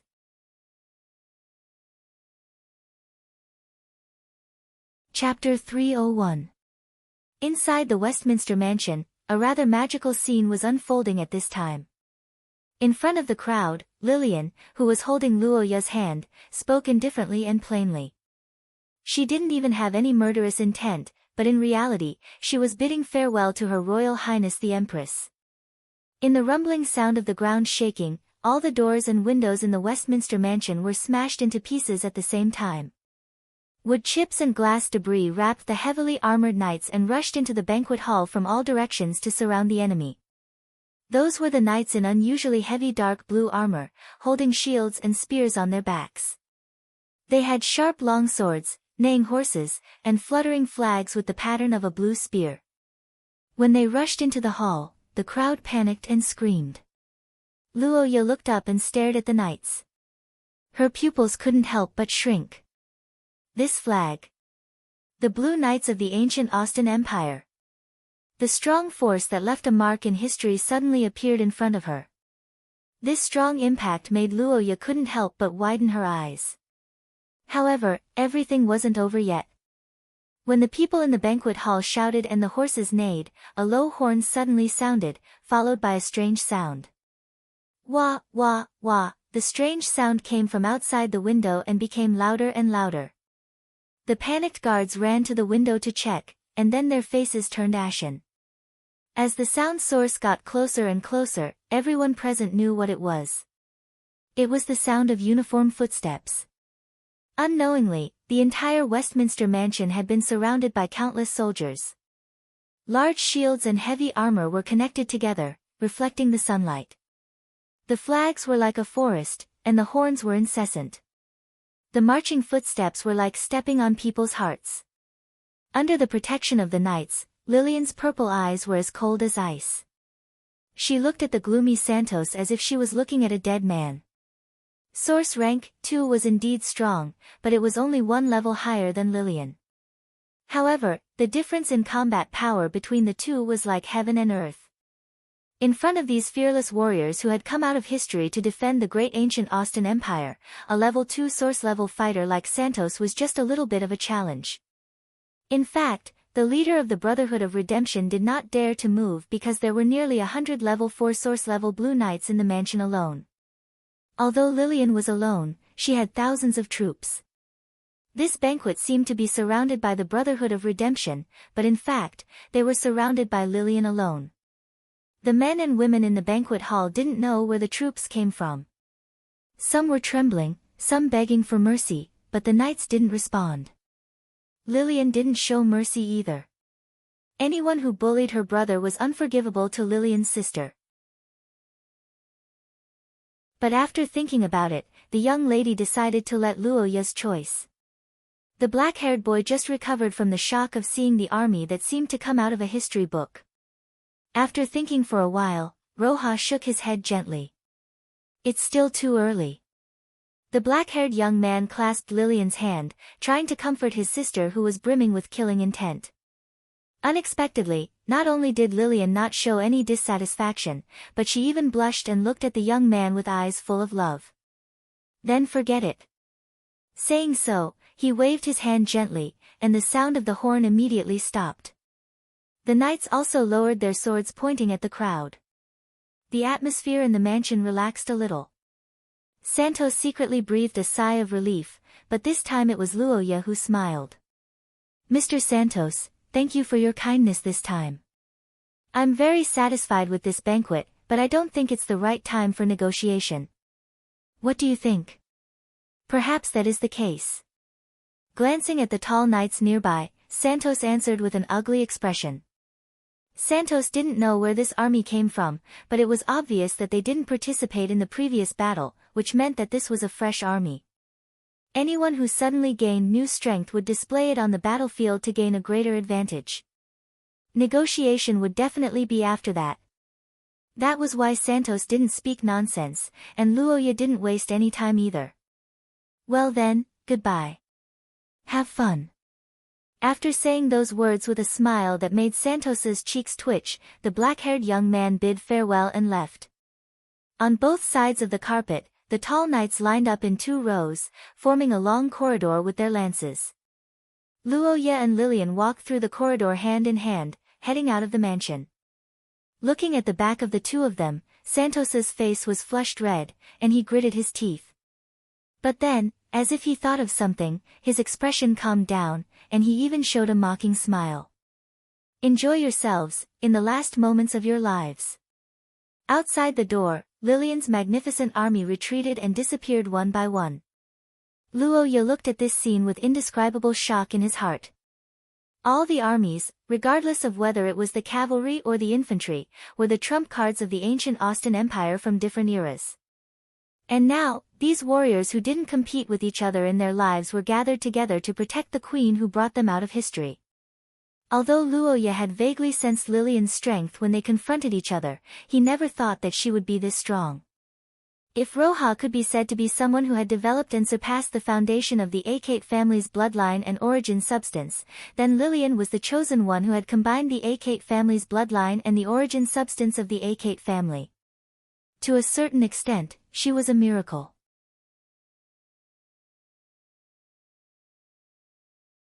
Chapter 302. The moment their lips touched, Luo Ye's mind went blank. Logically speaking, playing with fire with words shouldn't have been too much of a provocation. The black-haired young man's greatest wish was to calm Lillian down, but the result was far beyond his expectations. Lillian's kiss was clumsy. It was obvious that she didn't have any experience in kissing him. It was purely an act of excitement. However, when it landed on Luo Ye's lips, a strange feeling suddenly arose in the young man's body. It was his brain overheating and the impulse to get closer. It was obvious that this impulse wasn't unique to him. Lillian was driven by this almost instinctive action and couldn't help but kiss him. The intense kiss lasted for quite a while before Luo Ye finally snapped back to his senses and grabbed the young woman's wrist. Huff, huff, senior sister. Wake up. Luo Ye, calm down, senior sister. We're still in the car. Luo Ye's reminder caused Lillian's purple eyes to regain some clarity. After a momentary daze, Lillian's cheeks immediately turned as red as blood. No, I understand, senior sister. I understand. Calm down. The black-haired young man comforted her while hugging the young woman tightly. Feeling the warm embrace, Lillian, who was leaning on the young man's shoulder, calmed down slightly. In the narrow space, the two of them didn't move at all. Their breathing gradually calmed down. Senior sister, are you feeling better? Yeah, about what happened just now. I'm sorry. I was too excited, it's okay. We've never met blood relatives before. Before Lillian could finish speaking, Luo Ye hurriedly comforted her. Luo Ye naturally wouldn't take advantage of being kissed by Her Highness the Empress for nothing. However, he had to admit that Lillian's kiss was very childish. It felt like a chick pecking at rice. It even felt a little itchy. Wait, if that's the case, don't tell me, senior sister, have you kissed anyone before? Roha thought of a key question and asked softly. Lillian's body stiffened, and after a long silence, she shook her head in embarrassment. I knew it. Is it very uncomfortable? Do you hate it? No, not at all. Faced with Lillian's question, Luo Ye resolutely denied it. He felt the young lady's body and even felt as if he was dreaming. In fact, Luo Ye had this feeling ever since he learned that Lillian was his blood relative, and it was even more intense now. Although Lillian's first kiss was only a light peck, it was already unprecedented intimacy for this ice beauty. If this matter were to spread, it would probably drive countless suitors in the Austin Empire crazy. Although I've seen records of blood relatives having feelings of closeness, senior sister, isn't our effect a little too strong? Perhaps it's because there are differences in the kinship between different bloodlines. Lillian explained as she recalled the almost greedy feeling in her body. Luo Ye nodded in agreement. Indeed, the probability of two Akate family bloodlines appearing in one generation was too low. It seemed normal for her to be unusually excited, but this was too much. Luo Ye sighed as he thought about this. Other people's bodies were controlled by their thoughts, but Luo Ye and Lillian's bodies were affected by their bloodlines. The two of them couldn't do anything about this situation. It was as if this was fate that they couldn't defy. After a long silence, their breathing calmed down. Luoya then recalled an important piece of information.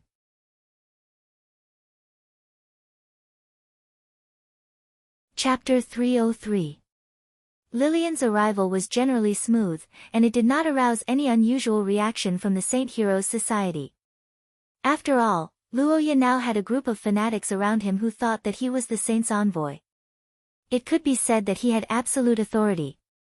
If Luoya said that there was no problem, then there was no problem. Not only that, but unlike Luoya, Lillian was quite revered as soon as she arrived. One of the reasons was naturally that the believers of the Saint Heroes Society did not know the true identity of the two, and the other reason was Lillian's strength and achievements. Wouldn't they be fools if they didn't want a level 3 source ranker? Moreover, Lillian's level 3 source ranker was completely different from ordinary extraordinaires of the same level in terms of strength. Last night, in order to find Luoya, Lillian's various legions of the ancient Austin Empire almost pierced the Brotherhood of Redemption's ass full of holes, greatly relieving the pressure on the Saint Heroes Society. This kind of individual achievement was simply appalling. As for their identity, Luoya and Lillian decided to pretend to be a couple instead of siblings for the time being after serious consideration. The main reason was that although both of them looked good, their styles were too different. Luoya was the gentle type, while Lillian was a cold beauty with completely different eye colors. On the other hand, setting them as a couple could also prevent Lillian from being questioned because she did not understand the Saint Heroes Society. This was undoubtedly much more convenient. The Saint Heroes Society was still very tolerant of the marriage of believers. Although they were not as indulgent as the Brotherhood of Redemption, there was no problem with having a couple. After all, this was also a way to attract new believers. As Lillian's appearance and temperament were too noble, and her strength was far beyond the level that should be at her age, she was once thought to be a child of a great aristocrat somewhere. Traveling alone to find Luoya was too similar to eloping, so no one dared to ask her surname. This could be said to have saved Luoya a lot of trouble, but it could only be said that the truth was often more exaggerated than people's imagination. Lillian's background was far from being summarized by a great aristocrat. Luoya thought so and turned his head to look at the girl. The latter tilted her head slightly in a questioning manner. Her gentle and somewhat cute look made Luoya's heart skip a beat. "Senior sister. You look really good in a gown." Luoya changed the topic at the last minute in order to conceal his feelings. Unexpectedly, Lillian's cheeks blushed slightly as if she was very happy. The atmosphere between the two of them became more harmonious as a result. Both of them had a strange feeling in their hearts as if they were a real couple. Outsiders would naturally find it hard to tell if it was real or fake. Due to the complete breakdown of the negotiations, the Saint Heroes Association immediately strengthened their defense work after Luoya returned. It was almost certain that a fierce battle was inevitable. However, unlike before, Luoya did not want to participate in the next fierce battle. After successfully meeting up with Lillian, Luoya's biggest goal in the Saint Heroes Assembly was achieved. All that was left was to wait for the Academy to contact him. During this time, Luoya also had time to check on his system. When Luoya saw the score, he was a little surprised. After all, in his opinion, he did not do anything significant during this period of time. He didn't even kill any monsters. Although he met up with Lillian, it was mostly due to Lillian herself. After meeting up with her, she even helped him out. But this matter shouldn't have increased his score by so much. So, could it be that something else had happened? For example, the pendant that he sent to the Academy. Could it have caused some changes? With this thought in mind, Luoya's eyes lit up. He used the score to deduce a piece of good news. But considering the situation, Luoya reckoned that the Academy's Sage Society and the others would not act too quickly. After all, they were neither relatives nor friends. In this situation, even if they were members of the Sage Society, they would probably have to consider before taking action. During this period of time, Luoya and Lillian were waiting, but at the same time, it was also time for them to rest.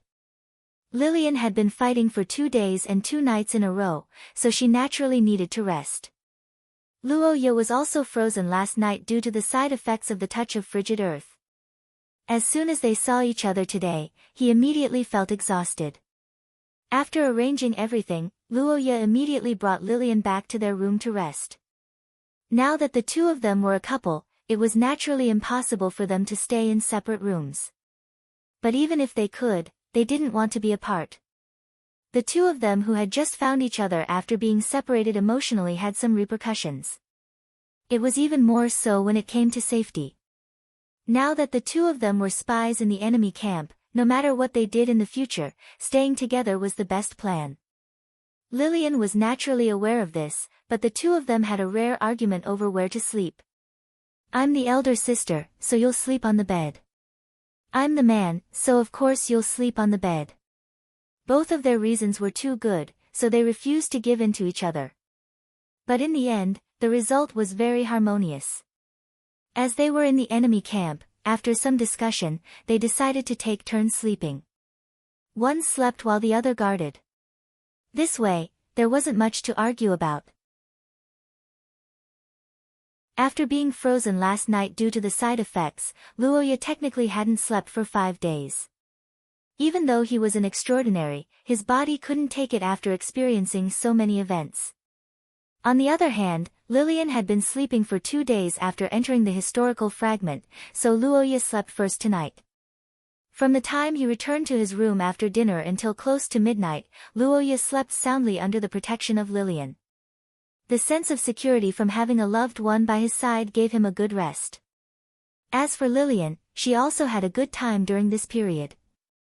Looking at the young man sleeping soundly on the bed, the black-haired girl couldn't help but smile. Lillian was feeling wonderful now. It was the feeling of suddenly gaining someone important. In terms of feelings, it was almost like a young girl who suddenly fell in love. Just thinking about it made her happy. Just seeing it made her want to get close to it. Just listening to the sound of his breathing made her heart feel warm. This was a feeling she had never felt before. It made her feel as if she had found a treasure. But just like sugar, an appropriate amount was fine. Too much would lead to obesity. Lillian also knew that she couldn't look at him too much. Otherwise, her bloodline would probably cause her to lose control of her feelings. After letting out a sigh, she reluctantly left the room. Her Royal Highness the Empress waited quietly in the small reception room outside the room.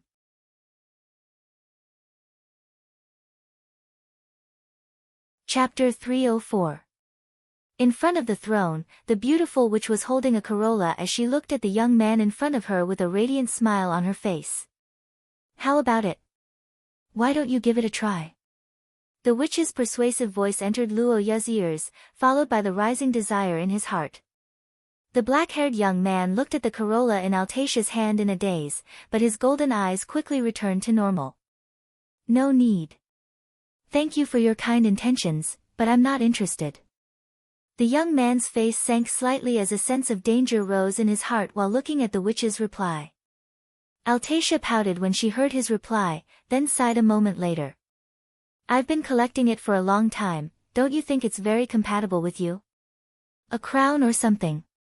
The crown is my origin substance, but it's not my will. Roja said as he stood up and stepped away from Altatia's throne. He looked at the witch and said softly.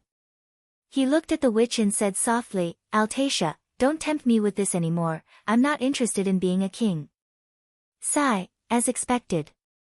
After a moment of silence, the white-haired witch sighed as she gently put the corolla on her head, then leaned forward towards the young man as if to close the distance between them for a kiss, forcing Luoya to raise his body slightly. How distressing, is it because you've witnessed too many ups and downs? It's been so many years since Shia left, even we have given up, but you're still clinging to your duties. But forget it, I more or less expected this outcome. Altatia straightened her body, seemingly giving up on tempting the black-haired young man with the throne. Luoya stared at the witch in front of him and suddenly said. Altatia, what's your purpose? Purpose, I've said it before, I hope that Sir Hero can let that girl be my host, that's not the truth, at least not all of it. Luoya interrupted the witch's words and calmly stated his conclusion. Altacia blinked her eyes, tilted her head and asked curiously. Why do you say that? The reason why witches are called witches is because they can't be understood by ordinary people. At first, I thought you wanted to resurrect in the real world, but after thinking about it, is this really the wish of an existence like the Queen of Witches? Under Luoya's words and gaze, Altacia was first surprised, then the corners of her mouth gradually curled up. She seemed to enjoy listening to Luoya's questioning, her narrowed eyes filled with joy. Isn't it too hasty to judge based on rumors? Does the witch have to resort to trickery? Stereotypes aren't good. Stereotype? Altacia is the real one, isn't she? She rigidly thinks that her image, actions, expression, and tone that men like can make me like her. That's why she acted so vividly. Why did he say that? Can't I be a demoness that's lovable? Altacia, you've never called me by my name, have you? When Luoya asked this question, the white-haired witch was slightly taken aback, then the corners of her mouth uncontrollably curled up. Luoya said calmly. You didn't call me by my name and have always referred to me as Sir Hero. Actually, it's because you know that I'm using a fake name. As for the reason, it's because you've already verified it when I said it, right? The young man's pupils constricted as he stared at the witch, his tone was as cold as ice. What did you use? Curse? Or some other curse technique? Oh, really, Sir Hero, you're thinking too badly of Altacia. I didn't use any curse technique. Facing Luoya's furious gaze, the white-haired witch's cheeks flushed red. She pouted as though she was angry, but she also seemed to be very happy. I only used the name Luo-yi to try a curse technique to see through one's heart, but it didn't work at all. See through one's heart? That's right, even I can't see through the crown. To me, who can always know what others are thinking, you're like an unknown creature. Wouldn't I have no clue how to deal with you at this time? Altacia's temperament changed slightly as she spoke, gradually revealing her true nature. Her innocent and cute expression was slightly restrained, turning into a rational but excited smile.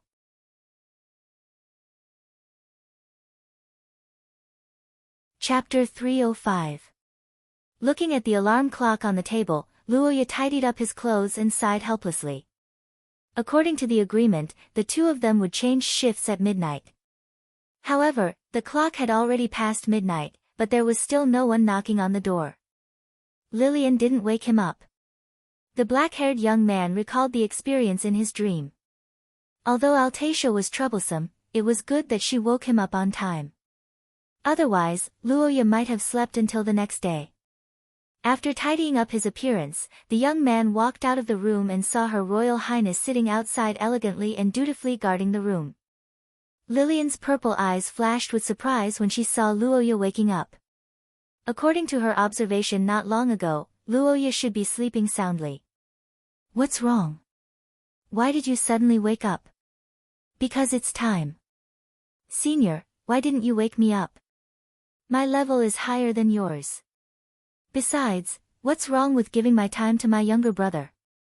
Hearing Lillian's matter-of-fact words, Luoya supported his forehead with his hand and felt helpless. Senior, go to sleep immediately. But, preserve the state of high-level combat strength. This is the foundation of the strategy class. Although it's a little depressing to say this, my combat strength is limited here. There are probably many things that I need Senior's help with. I understand. As if hearing that she was needed, Lillian's mood improved instantly. She obediently went to sleep. After stretching and sitting down, Luoya began to prepare for tonight's battle. That's right. There was another reason why Luoya went to sleep first. According to the movement patterns of the black-armored soldiers and black-clothed clergy, the fierce battle between the two cults would usually take place in the middle of the night. This way, even if there was a battle, Luoya, who was awake, could handle it. Lillian didn't have to worry about it. However, the young man didn't expect that despite all his calculations, he had miscalculated the situation tonight. Not only was the situation urgent, but the front line tonight was calm and peaceful. What's going on? Could it be that Lillian's participation has caused the enemy to be wary and not dare to attack easily? Luoya couldn't understand this calmness and felt slightly uneasy. While he was thinking, he suddenly heard a scream from the room. Luoya. Upon hearing Lillian's call, the young man widened his eyes and rushed into the bedroom in a flash. But to his surprise, there were no enemies in the room. Only Lillian sat up on the bed and panted heavily. Did he have a nightmare? Looking at the girl with purple eyes trembling uneasily, Luoya, who had discovered the truth, was slightly taken aback, and immediately blamed himself for his carelessness. Too many things had happened in the past few days, causing him to neglect Lillian's mental state. Before entering the historical fragment, Lillian had been traumatized by the tragic death of her friend. After that, not only did the series of shocking events fail to calm her mind, but she became even more unstable because of Luoya's disappearance. It was fine if she could control herself rationally when she was awake, but it was normal for her to have nightmares when she fell asleep. Thinking of this, Luoya felt pity for her and hurriedly said, "Senior, calm down. I'm here." Luoya. Lillian's body trembled slightly as she looked at the young man who walked to her bedside and softly comforted her. She was stunned for a moment before she opened her arms and hugged him tightly. She greedily inhaled the young man's scent. After a while, the black-haired girl who had replenished her Luoya finally calmed down. Seeing this, Luoya moved a chair and sat in front of the bed. He held the girl's hand and coaxed Lillian to sleep. "Senior, I'll be right here and not go anywhere. Sleep well." After hearing Luoya's words, Lillian, who felt strangely embarrassed, hid half of her face under the blanket. However, she couldn't bear to let go of Luoya. After hesitating for a long time, she could only nod silently. But after lying down on the bed, her purple eyes kept peeking at Luoya.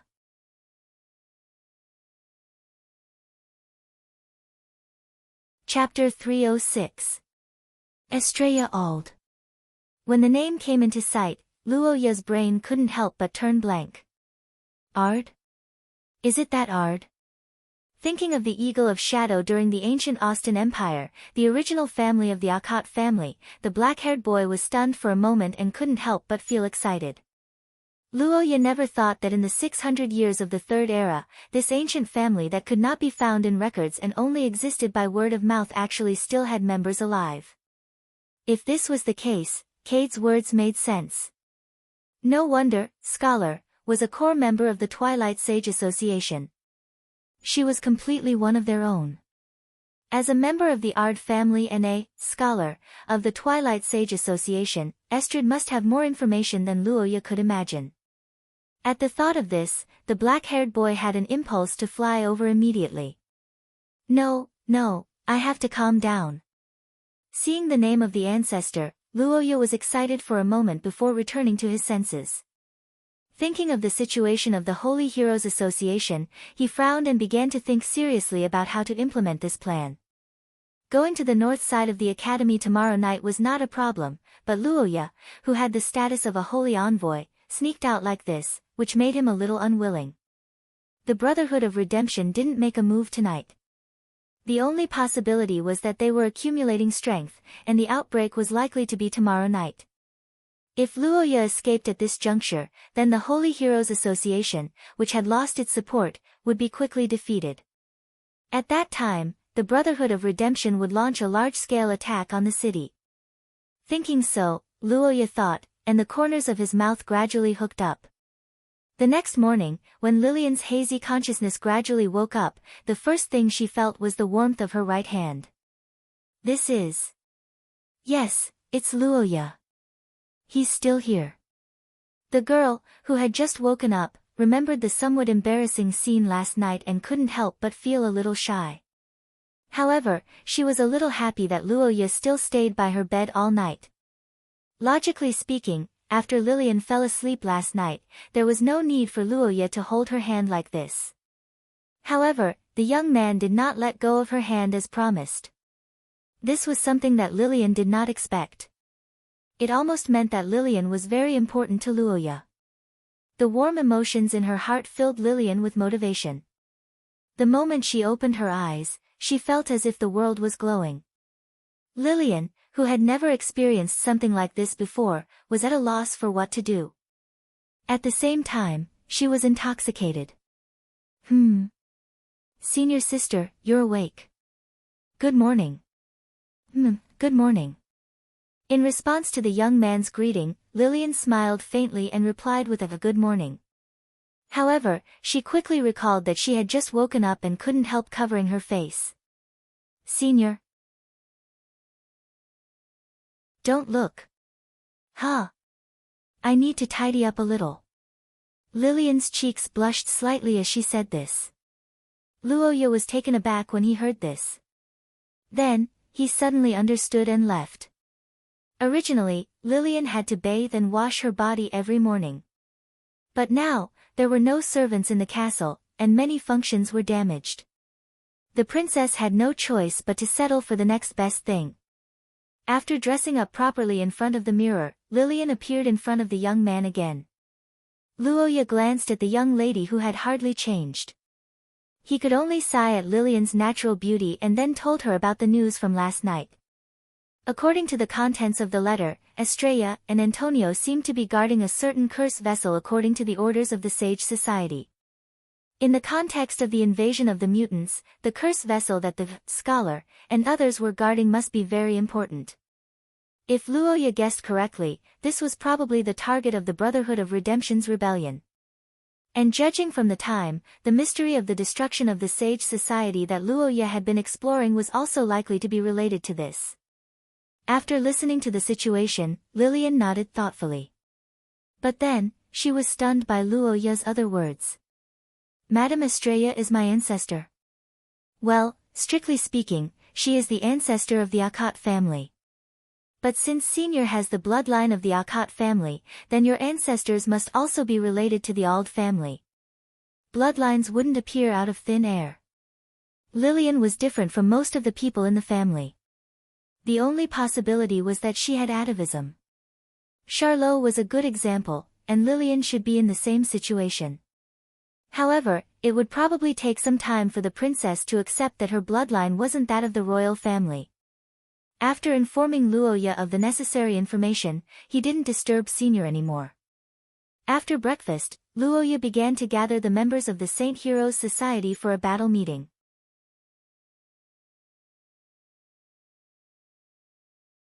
Chapter 307. A meteor fell from Leinster City.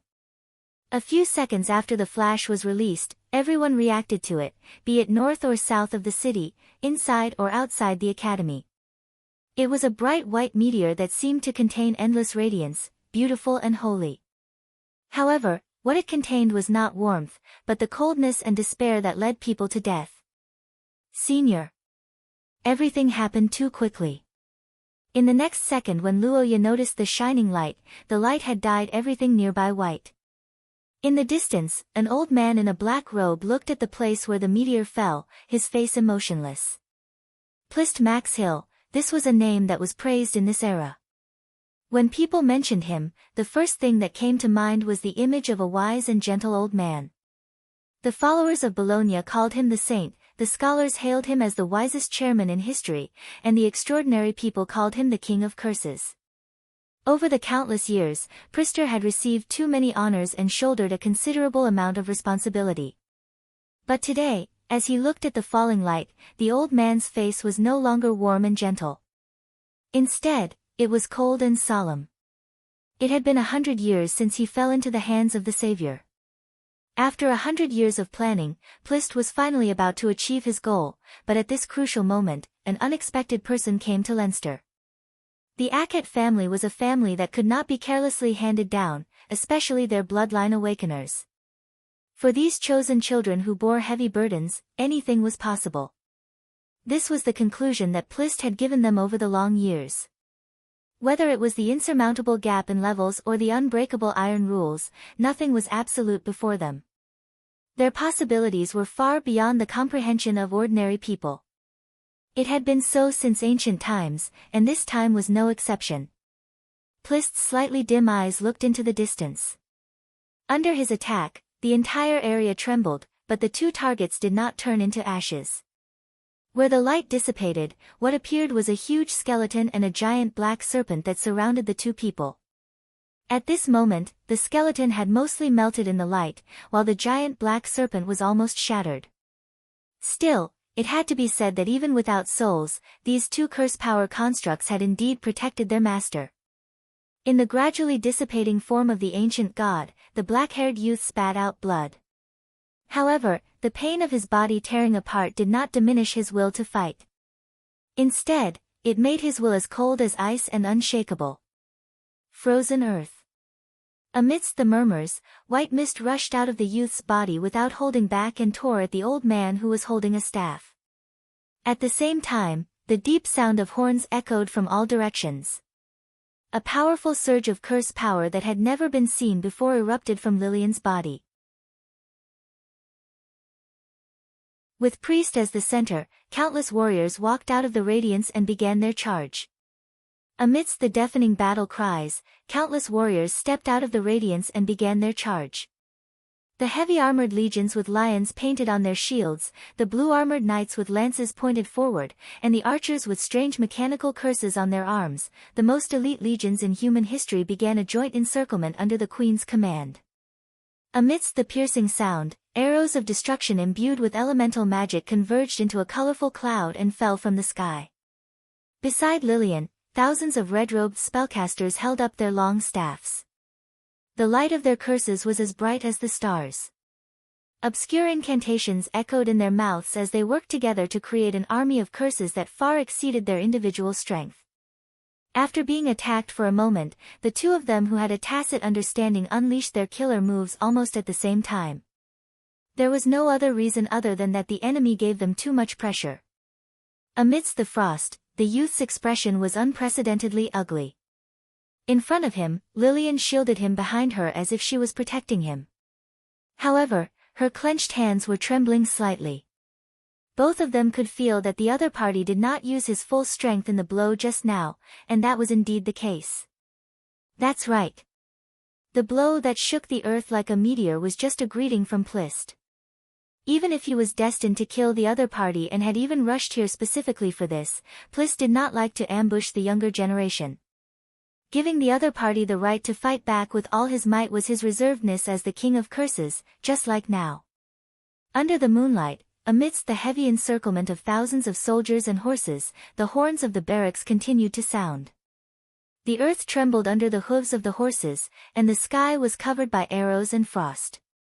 However, in the face of all this, the black-robed old man remained unmoved.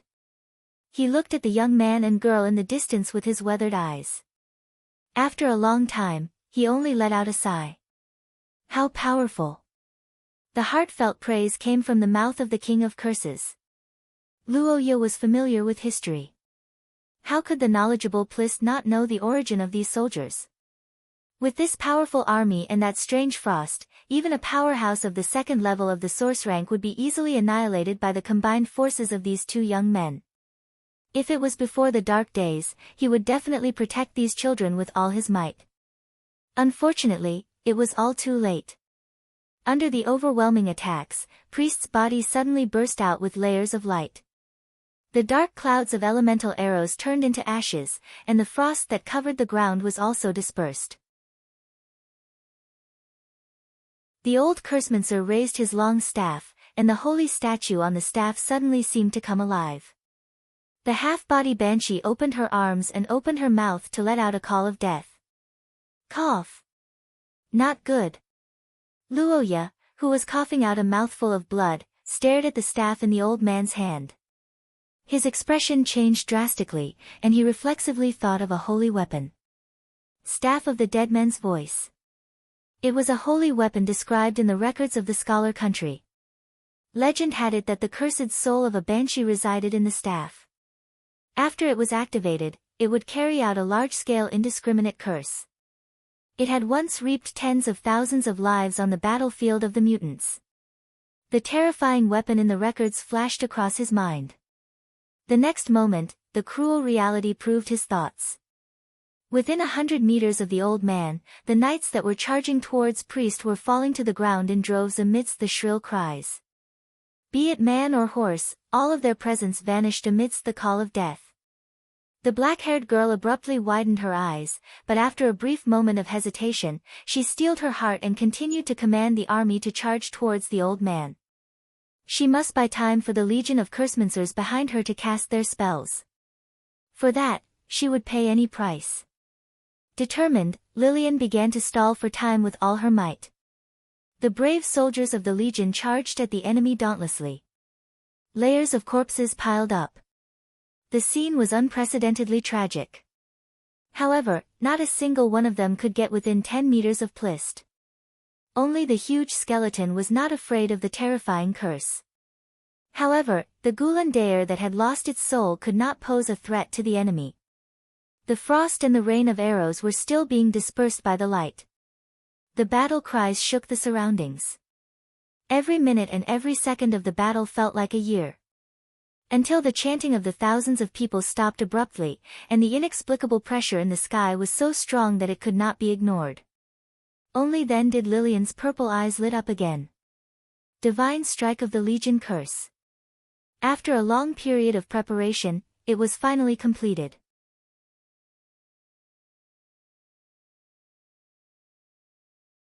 Chapter 308. He would die. Looking at Priest who was walking towards him, Luoya instinctively sensed his end. The severe injuries caused the young man's vision to turn black. He was about to collapse, but in the next moment, a hand supported his body. It was the girl whose mouth was also stained with blood. In the face of such a terrifying enemy, Lillian did not retreat in the face of danger. Instead, she faced the terrifying torrent of curses and walked to the front. Luoya may not have reached level 3 of source rank, but I have. The black-haired girl said as she looked at the young man who was unable to move and forced a smile. The next moment, she opened her hand towards the sky. Golden shards flowed out from her palm and landed on the remaining soldiers and the spellcasters. This is, the shard of the crown. The young man whose vision was blurred thought with his remaining ability to think. Then, he heard Lillian's order. Stop him. With a simple command, the knights who were bathed in golden radiance and had broken through to third source roared. The spellcasters' spellcasting ripples also multiplied by several times. Even so, Plist remained unmoved as he stared at the seething warriors. In front of him, the number of enemies actually did not make much of a difference. What's the point of a useless struggle? Perhaps it is indeed meaningless. But, Lord of Curses, I am this child's elder sister. Under the heavy pressure that seemed to freeze her blood, the black-haired girl touched the young man's cheek with her trembling hand. The surging flow of curses blew her black hair. Her purple eyes narrowed because of the pain. However, when she raised her head again, there was only calmness and determination left on the girl's face. I'm standing up. This is my meaning. False feelings will only lead to death. The fallen Lord of Curses did not have any feelings for the girl's feelings.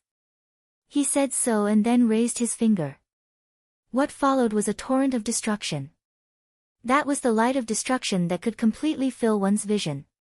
It was a spell that the Lord of Curses casually cast. However, its power was far beyond the full-strength attack of an ordinary level 2 of source rank. In the face of this terrifying attack, Lillian quickly retreated. Even so, she could not escape. 10 cities, the black-haired girl murmured softly at the critical moment. Her purple eyes lit up like candlelight, and as the origin substance vibrated, 3 different city walls rose from the ground in response to her summons.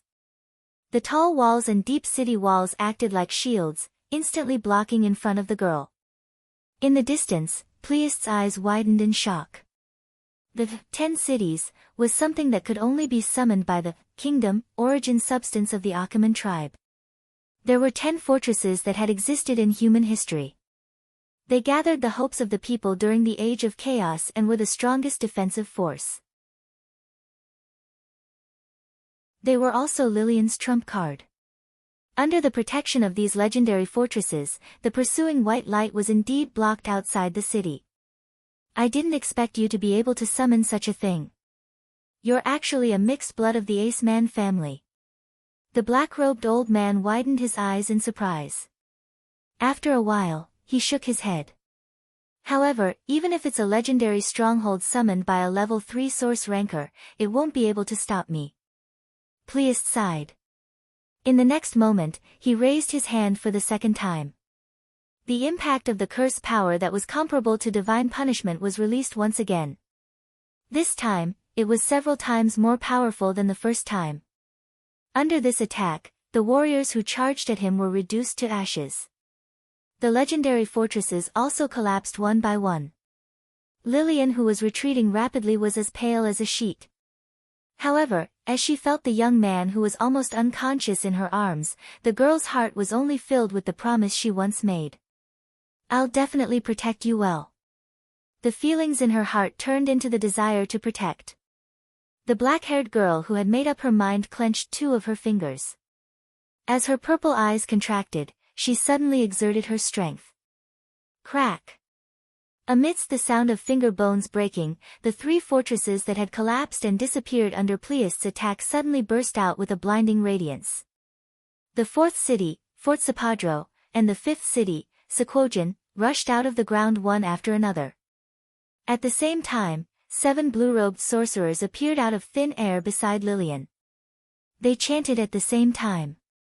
A strong wave of curse power spread out from the city, causing Pleist's expression to darken.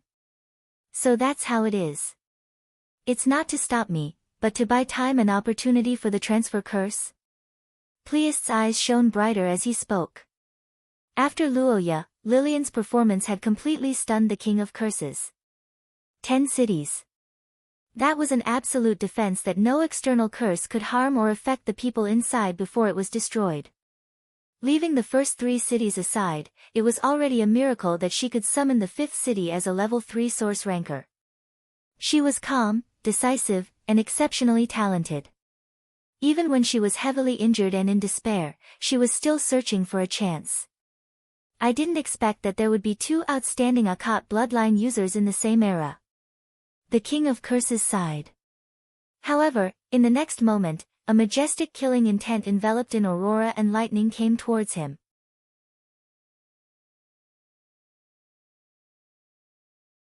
Chapter 309. On the city wall of St. Freya Academy, the young man's figure fell out of thin air amidst the flickering light. Cough! Luoya, who fell to the ground, coughed out a mouthful of blood. After experiencing severe injuries and teleportation, the young man was on the verge of death. But when he thought of Lillian, who sent him here, Luoya couldn't close his eyes and faint. He didn't come here because he had given up hope, but to pursue it. A chilly wind blew at a corner of the city wall. There was no one nearby, but the moment Luoya entered the enchantment, he felt that she was looking at him. Thinking of this, Luoya no longer hesitated. He endured the pain and pulled out his dagger, aimed at his heart, and stabbed it. But before the blade touched his body, a rainbow light suddenly appeared and blocked the blade. What are you doing? The angry female voice sounded just as Luoya expected. The black-haired young man raised his head and looked at his ancestor, who he forced out with her death. He knew that he had to persuade her to save Lillian as soon as possible. And the first thing he had to know was the reason why she didn't save Lillian. The location of their battle wasn't far from St. Freya Academy. This distance was nothing in the eyes of a top powerhouse who had lived for hundreds of years. There must be a special reason why she didn't save Lillian. Why didn't you do it? Seeing the young man staring at her like this, Estrid couldn't bear it. She pondered for a moment and said with tears in her eyes. Child, I'm sorry about what happened to your sister. But due to special reasons, I can only do it once. I can't defeat Pleist outside the city. I only have a chance of winning in the city. I see. After hearing the woman's explanation, Luoya's voice was unusually calm. The next moment, the black-haired young man reached into his pocket and a sparkling gem appeared in his hand. The moment the gem left the box, the faint sound of the wind blew past their ears like the whisper of death. The chaotic air mass began to flow faster, colliding with the gem and greedily seeking air from the outside world. Estrid widened her eyes and Luoya stated his condition. Save her, Pulist. I'll kill him. Upon hearing Luoya's words, Estrid's pupils shrank abruptly, but the young man who was covered in cuts and bruises seemed unusually calm. Plist was indeed powerful, but in this chaotic Leinster, there was something he didn't know about yet that could defeat him, and that was the 6 calamities that the Saint Heroes Guild had prepared to kill him. The 6 calamities was a calamity that devoured everything and annihilated countless civilizations. Even the king of curses who stood at the pinnacle of mankind could not escape the fate of the wind summoners who slaughtered countless long-lived species. Absorbing the egg required time and energy, but releasing this ancient monster to perish together with the enemy was more than enough for Luoya at any given moment. Estrid stared blankly at Luoya in front of her. She understood his intention, and the young man, who had turned his life into a bargaining chip, formally made his request. If there's no other choice, I'm willing to take the King of Curses with me. But, please save Senior Lillian. Ancestor, please agree to my only request. Upon hearing Luoya's words, Estrid's expression kept changing. Her pupils met the young man's golden pupils and she could feel his unshakable determination. After struggling for a moment, the black-haired woman gradually calmed down and made her choice. I understand. You are all brave children. The black-haired woman sighed, and at the next moment, her body released a rainbow light. She'll be fine, I promise. Leaving those words behind, Estrid vanished into thin air and headed to the battlefield. Success. Looking at the empty city wall after Estrid left, Luoya heaved a sigh of relief. He extended his trembling hand and gently wiped away the tears that still hung on his face. He suddenly felt a sense of peace that he had never felt before. Lillian won't die. Luoya felt that there was no better news in the world than this. But at the same time, intense anger and unyielding fighting spirit ignited in his heart. Although Luoya persuaded Estrid with the reason of perishing together, in fact, he didn't have such thoughts at all. Lillian took such a huge risk to save him and she didn't want him to die in this place. Besides, Luoya believed that there must be a way out of this situation. The historical fragment was a test, but it wasn't a dead end. Luoya had grasped the 2 most crucial keys and the rest was just information. He believed that when he completed the last piece of the puzzle, there would be a way to take revenge on Pulist.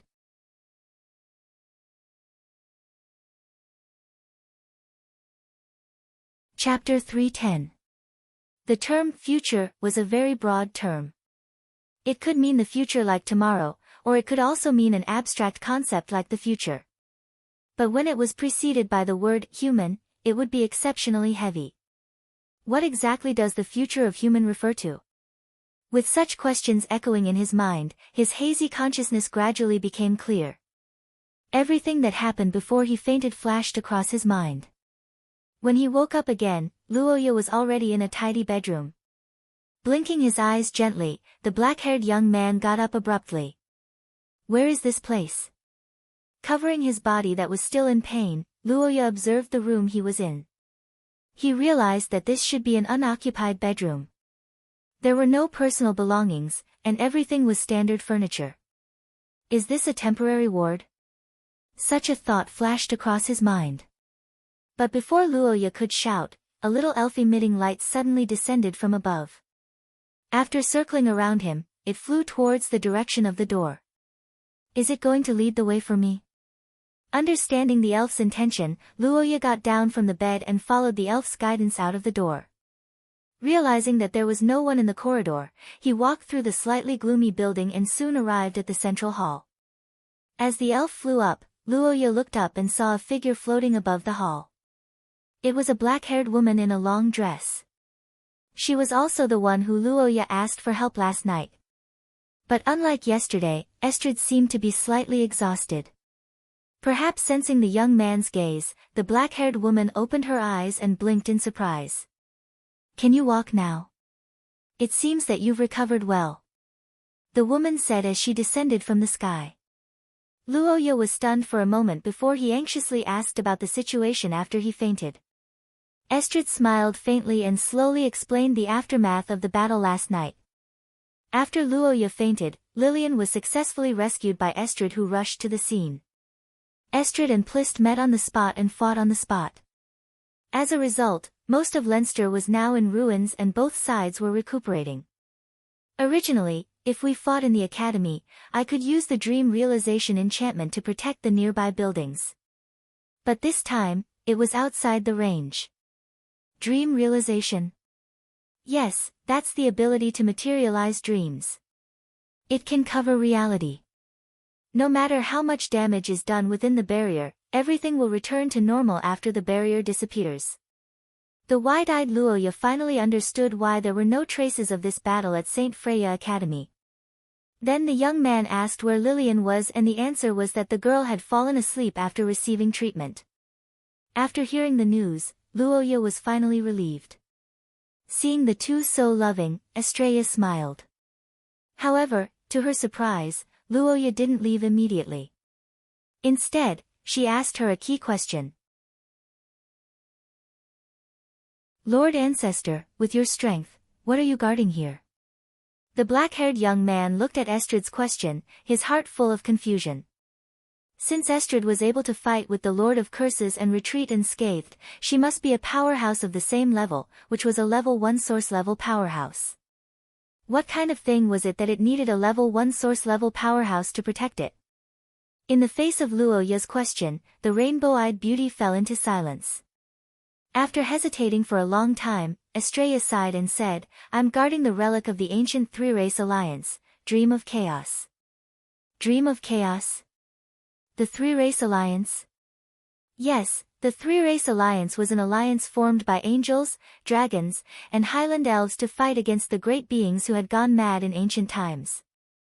Dream of Chaos is a dream creation born from the joint efforts of the three races. In fact, it has another name, Dream of the Savior. The Savior? Luoya, who heard the familiar word, asked in surprise. Estrella nodded and told the truth about guarding it for hundreds of years. The Savior was one of the great beings who surpassed the gods in ancient times. He once led a glorious era. However, just like the alternation of light and shadow, his fall caused countless catastrophes. The decline of many ancient races was greatly related to him. However, even if he fell into a deep sleep, the existence of the Savior still caused a huge problem. The Savior's deep sleep was not deep. He would unconsciously lead people to fall and increase his believers. Every few hundred years, he would appear in a state of near awakening. The duration of this state was long and short, and the intensity was different. However, every time, it would cause a bloody storm. The depraved and crazy murmurs echoed in the depths of the mind. The dragons tore at each other, and the angels drew their swords against each other. Even the Highland elves, who were the least affected, inevitably went crazy. In order to get rid of this once in a few hundred years nightmare, the three most powerful races at that time jointly created Dream of Chaos, and then handed it over to the Nightmare Demon to manage. The Nightmare Demon was one of the most peculiar races in Shia. It was also the only race that could resist the Savior other than the ancient King Selection race. This was because the Nightmare Demon was real at night and illusory during the day. In other words, any effect that was not their own would be reset after half a day. The high-level Nightmare Demon could hold on for half a day. When the sun rose, the depravity and madness would be eliminated. And as the Nightmare Demon's instinct allowed them to freely control the Dream of Chaos. And it turned out that the alliance of the three races and the Nightmare Demon had succeeded. Under the control of the Dream of Chaos, the Savior fell into an extremely long sleep. However, just like how bricks would turn into sand, with the passage of time and the change of era, the ancient races gradually withered. The Dream of Chaos, that had lost its effect, was also lost. But when time flowed to the human era, the Savior had already ended his hibernation. Then, a huge disaster like history repeated itself, until the emergence of the Society of Sages in the Second Age. At the critical moment, the Arde family, the only family that still had a legacy, led the survivors of the various races to find the dream of chaos. But for that, they paid a great price. The first president of the Society of Sages, Lucen Arde, died because of it. The first generation of the Society of Sages was almost wiped out. However, when the family was at its weakest, the Arde family was hunted down by the believers of the Savior because of the dream of chaos.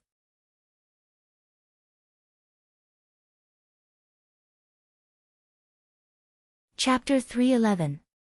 In the empty hall, the black-haired woman forced herself to cheer up after recounting the sorrowful past of the Akot family. Luo Ya also tried his best to wipe away the bitterness on his face.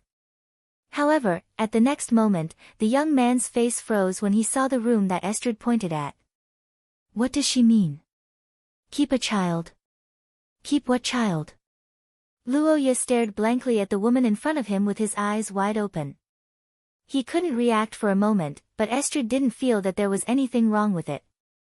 For a family with a long history like the Arde family, what they feared the most was the loss of their inheritance. What did inheritance require? Of course, it was the descendants. No matter how wonderful the inheritance method was, no matter how profound and powerful the inheritance power was, it was useless without descendants. Since ancient times, rare races and outstanding bloodlines had to ensure the survival of their descendants before going to the battlefield. This was the responsibility and obligation of the race and the family, especially for a family with a small population like the Akot family. Although Estrid would try her best to avoid it, if there was no other choice, Luo Ya might perish together with Prist. At such a time, it was natural for him to keep a seed for the family. Ancestor, what are you talking about? Lillian is mine. I've asked the child. You have the same bloodline, but you're not related by blood. We're not related by blood, but when it comes to children, I don't have that kind of relationship with Senior. Luo Ya, who almost understood the situation, tried to evade the question with a stiff face. Estrid was stunned. The black-haired woman looked at the young man and blinked. She didn't expect that the two of them weren't lovers. In fact, Estrid always thought that the two of them called each other brother and sister because they liked each other, but it wasn't a big deal. Don't worry, there's nothing wrong with your relationship. It's much better than the soldiers on the front line during the war. Luo Ya and Lillian were willing to sacrifice themselves to save each other. Their feelings for each other were far beyond that of ordinary couples. In her opinion, it was enough. During the war, the two parties in the front line might not have met each other before. Estrid looked at the blushing Luo Ya. She had already guessed the situation of the teenager, but as an old virgin, Estrid had no experience to impart. She could only pat him on the shoulder and said, "Your Akot family is the main branch of Arder's family, so you must leave behind a descendant. But you don't have to be nervous, just tell her the truth. That child will agree." The truth? How should he tell the truth? Senior sister, can you help me give birth to a child? There's no way anyone would agree to this. Wait, if it's senior sister, perhaps. Hearing Estrid's words, Luo Ya suddenly panicked when she recalled the girl's love and care. Lillian might really agree, but the problem was that he didn't really want to die.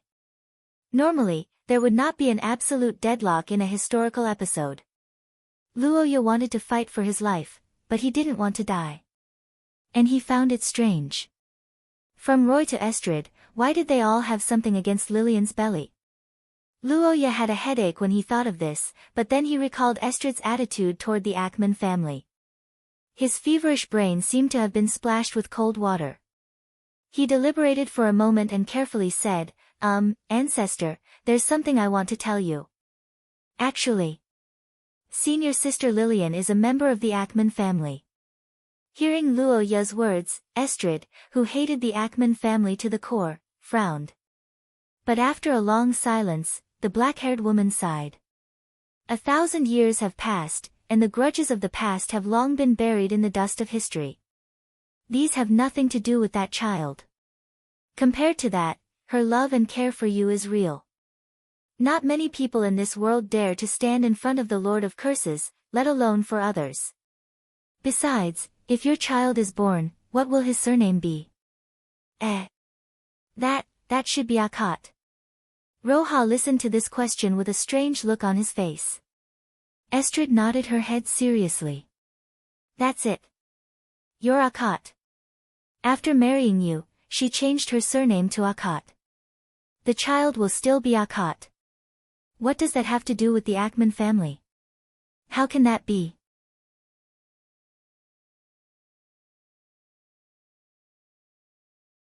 Chapter 312. Outside the door, Estrid prayed for the prosperity of her children and grandchildren. On the other side of the door, the black-haired young man held the bottle in his hand and didn't know what to do. After struggling for a long time, the young man braced himself and walked into the room. The room Lillian was in was similar to Luo Ya's room. It should be a temporary ward as there weren't any personal belongings in the room. The young man glanced at the clock on the wall and found that it was stopped just like the room he woke up in. Only the dream spirits were flying around in the room. Senior? Luo Ya called out softly but didn't get any response. He heaved a sigh of relief when he realized Lillian didn't seem to wake up. He strode into the room and the first thing he saw was the young lady sleeping on the bed. Her black hair was scattered, her delicate face was slightly pale due to blood loss, and her lips were lighter than usual. Her neck was snowy white, and her chest was moving up and down slightly. Lillian's temperament was completely different from usual. Just like that, Luo Ya was presented before him. The moment he saw Lillian sleeping soundly on the bed like a sleeping beauty, an unprecedented sense of peace rose in his heart. But at the same time, it made his throat hoarse and his eyes sour. Standing at the door and calming his emotions, Luo Ya slowly approached the bed. After thinking for a moment, he moved a chair and sat beside the bed like that night. But this time, he didn't dare to simply hold Lillian's hand. Looking at the small, jade-like hand, the image of Lillian breaking it to summon 10 cities, flashed across the black-haired young man's mind. Even though Estrid had healed her, Luo Ya still observed her hand for a long time. Gently covering Lillian's jade-like hand with both of his hands, Luo Ya let out a relieved sigh. However, what he didn't expect was that the sleeping young lady seemed to have sensed something and slowly opened her eyes. Luo Ya sobbed as he felt the warmth of the young lady's body and breathed in her faint fragrance. The black-haired young lady gently stroked the young man's head, but she was also crying tears of joy. After encountering the source-grade priest, although the two of them were covered in wounds, they had survived. This kind of ending could be described as a miracle. Luo Ya was very satisfied with this, and Lillian felt that this was the happiest moment in her life. The intense emotions caused their blood to resonate. Their bodies were pressed together as if they were one. Roha silently listened to the girl's heartbeat. He felt that it was the most pleasant sound in the world. The youth enjoyed this feeling and apologized to Estrid in his heart. Luo Ya's arrangements were undoubtedly perfect. The timing of Lillian's awakening was accurate and the potion to ensure success was prepared. But it was a pity that Luo Ya didn't have the desire to do so. After surviving a calamity, the love in their hearts was far greater than before. But it was also because of this that procreation seemed somewhat vulgar and inappropriate. When love filled one's heart, desire had to be put aside. Luo Ya finally understood why most people would choose to hug at this moment. It was because it could bring two hearts closer together. After hugging for a long time, Luo Ya's breathing gradually stabilized and Lillian's emotions calmed down. The black-haired young lady stroked the young man and broke the silence first. If we can go back, let's go out and live together for a while. Huh? The sudden request and topic made Roha slightly surprised. The boy looked up at the girl in front of him and blinked with some puzzlement. Senior sister, going out and living together means, if we live together, we won't be separated for a day. Luo Ya widened his eyes when he heard Lillian's answer. He immediately understood what the young lady meant and nodded almost reflexively. Before this incident, it was Lillian who felt uneasy about being separated from Luo Ya. But after meeting Priest and Lillian sacrificed herself to send him away, it was Luoya who felt uneasy and even traumatized. This time, senior sister, you'll have to keep your word. Of course. I can't bear to break my promise a second time. Lillian smiled as she said this. Luoya also smiled. After hugging for a while, the young lady finally had the energy to observe her surroundings. Not long after, her gaze naturally focused on one spot. Is that medicine for me? Medicine? The black-haired young man was stunned when he heard Lillian's words. He turned around and saw that the young lady was holding a medicine bottle in her hand. His eyes instantly widened. Wait. Senior sister, you can't drink that. That's for pregnancy, cough, cough. For what? No, I mean.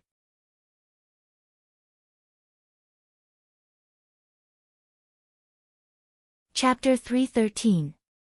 The alluring aroma of tea lingered around his nose and the soft seat made him unwilling to get up.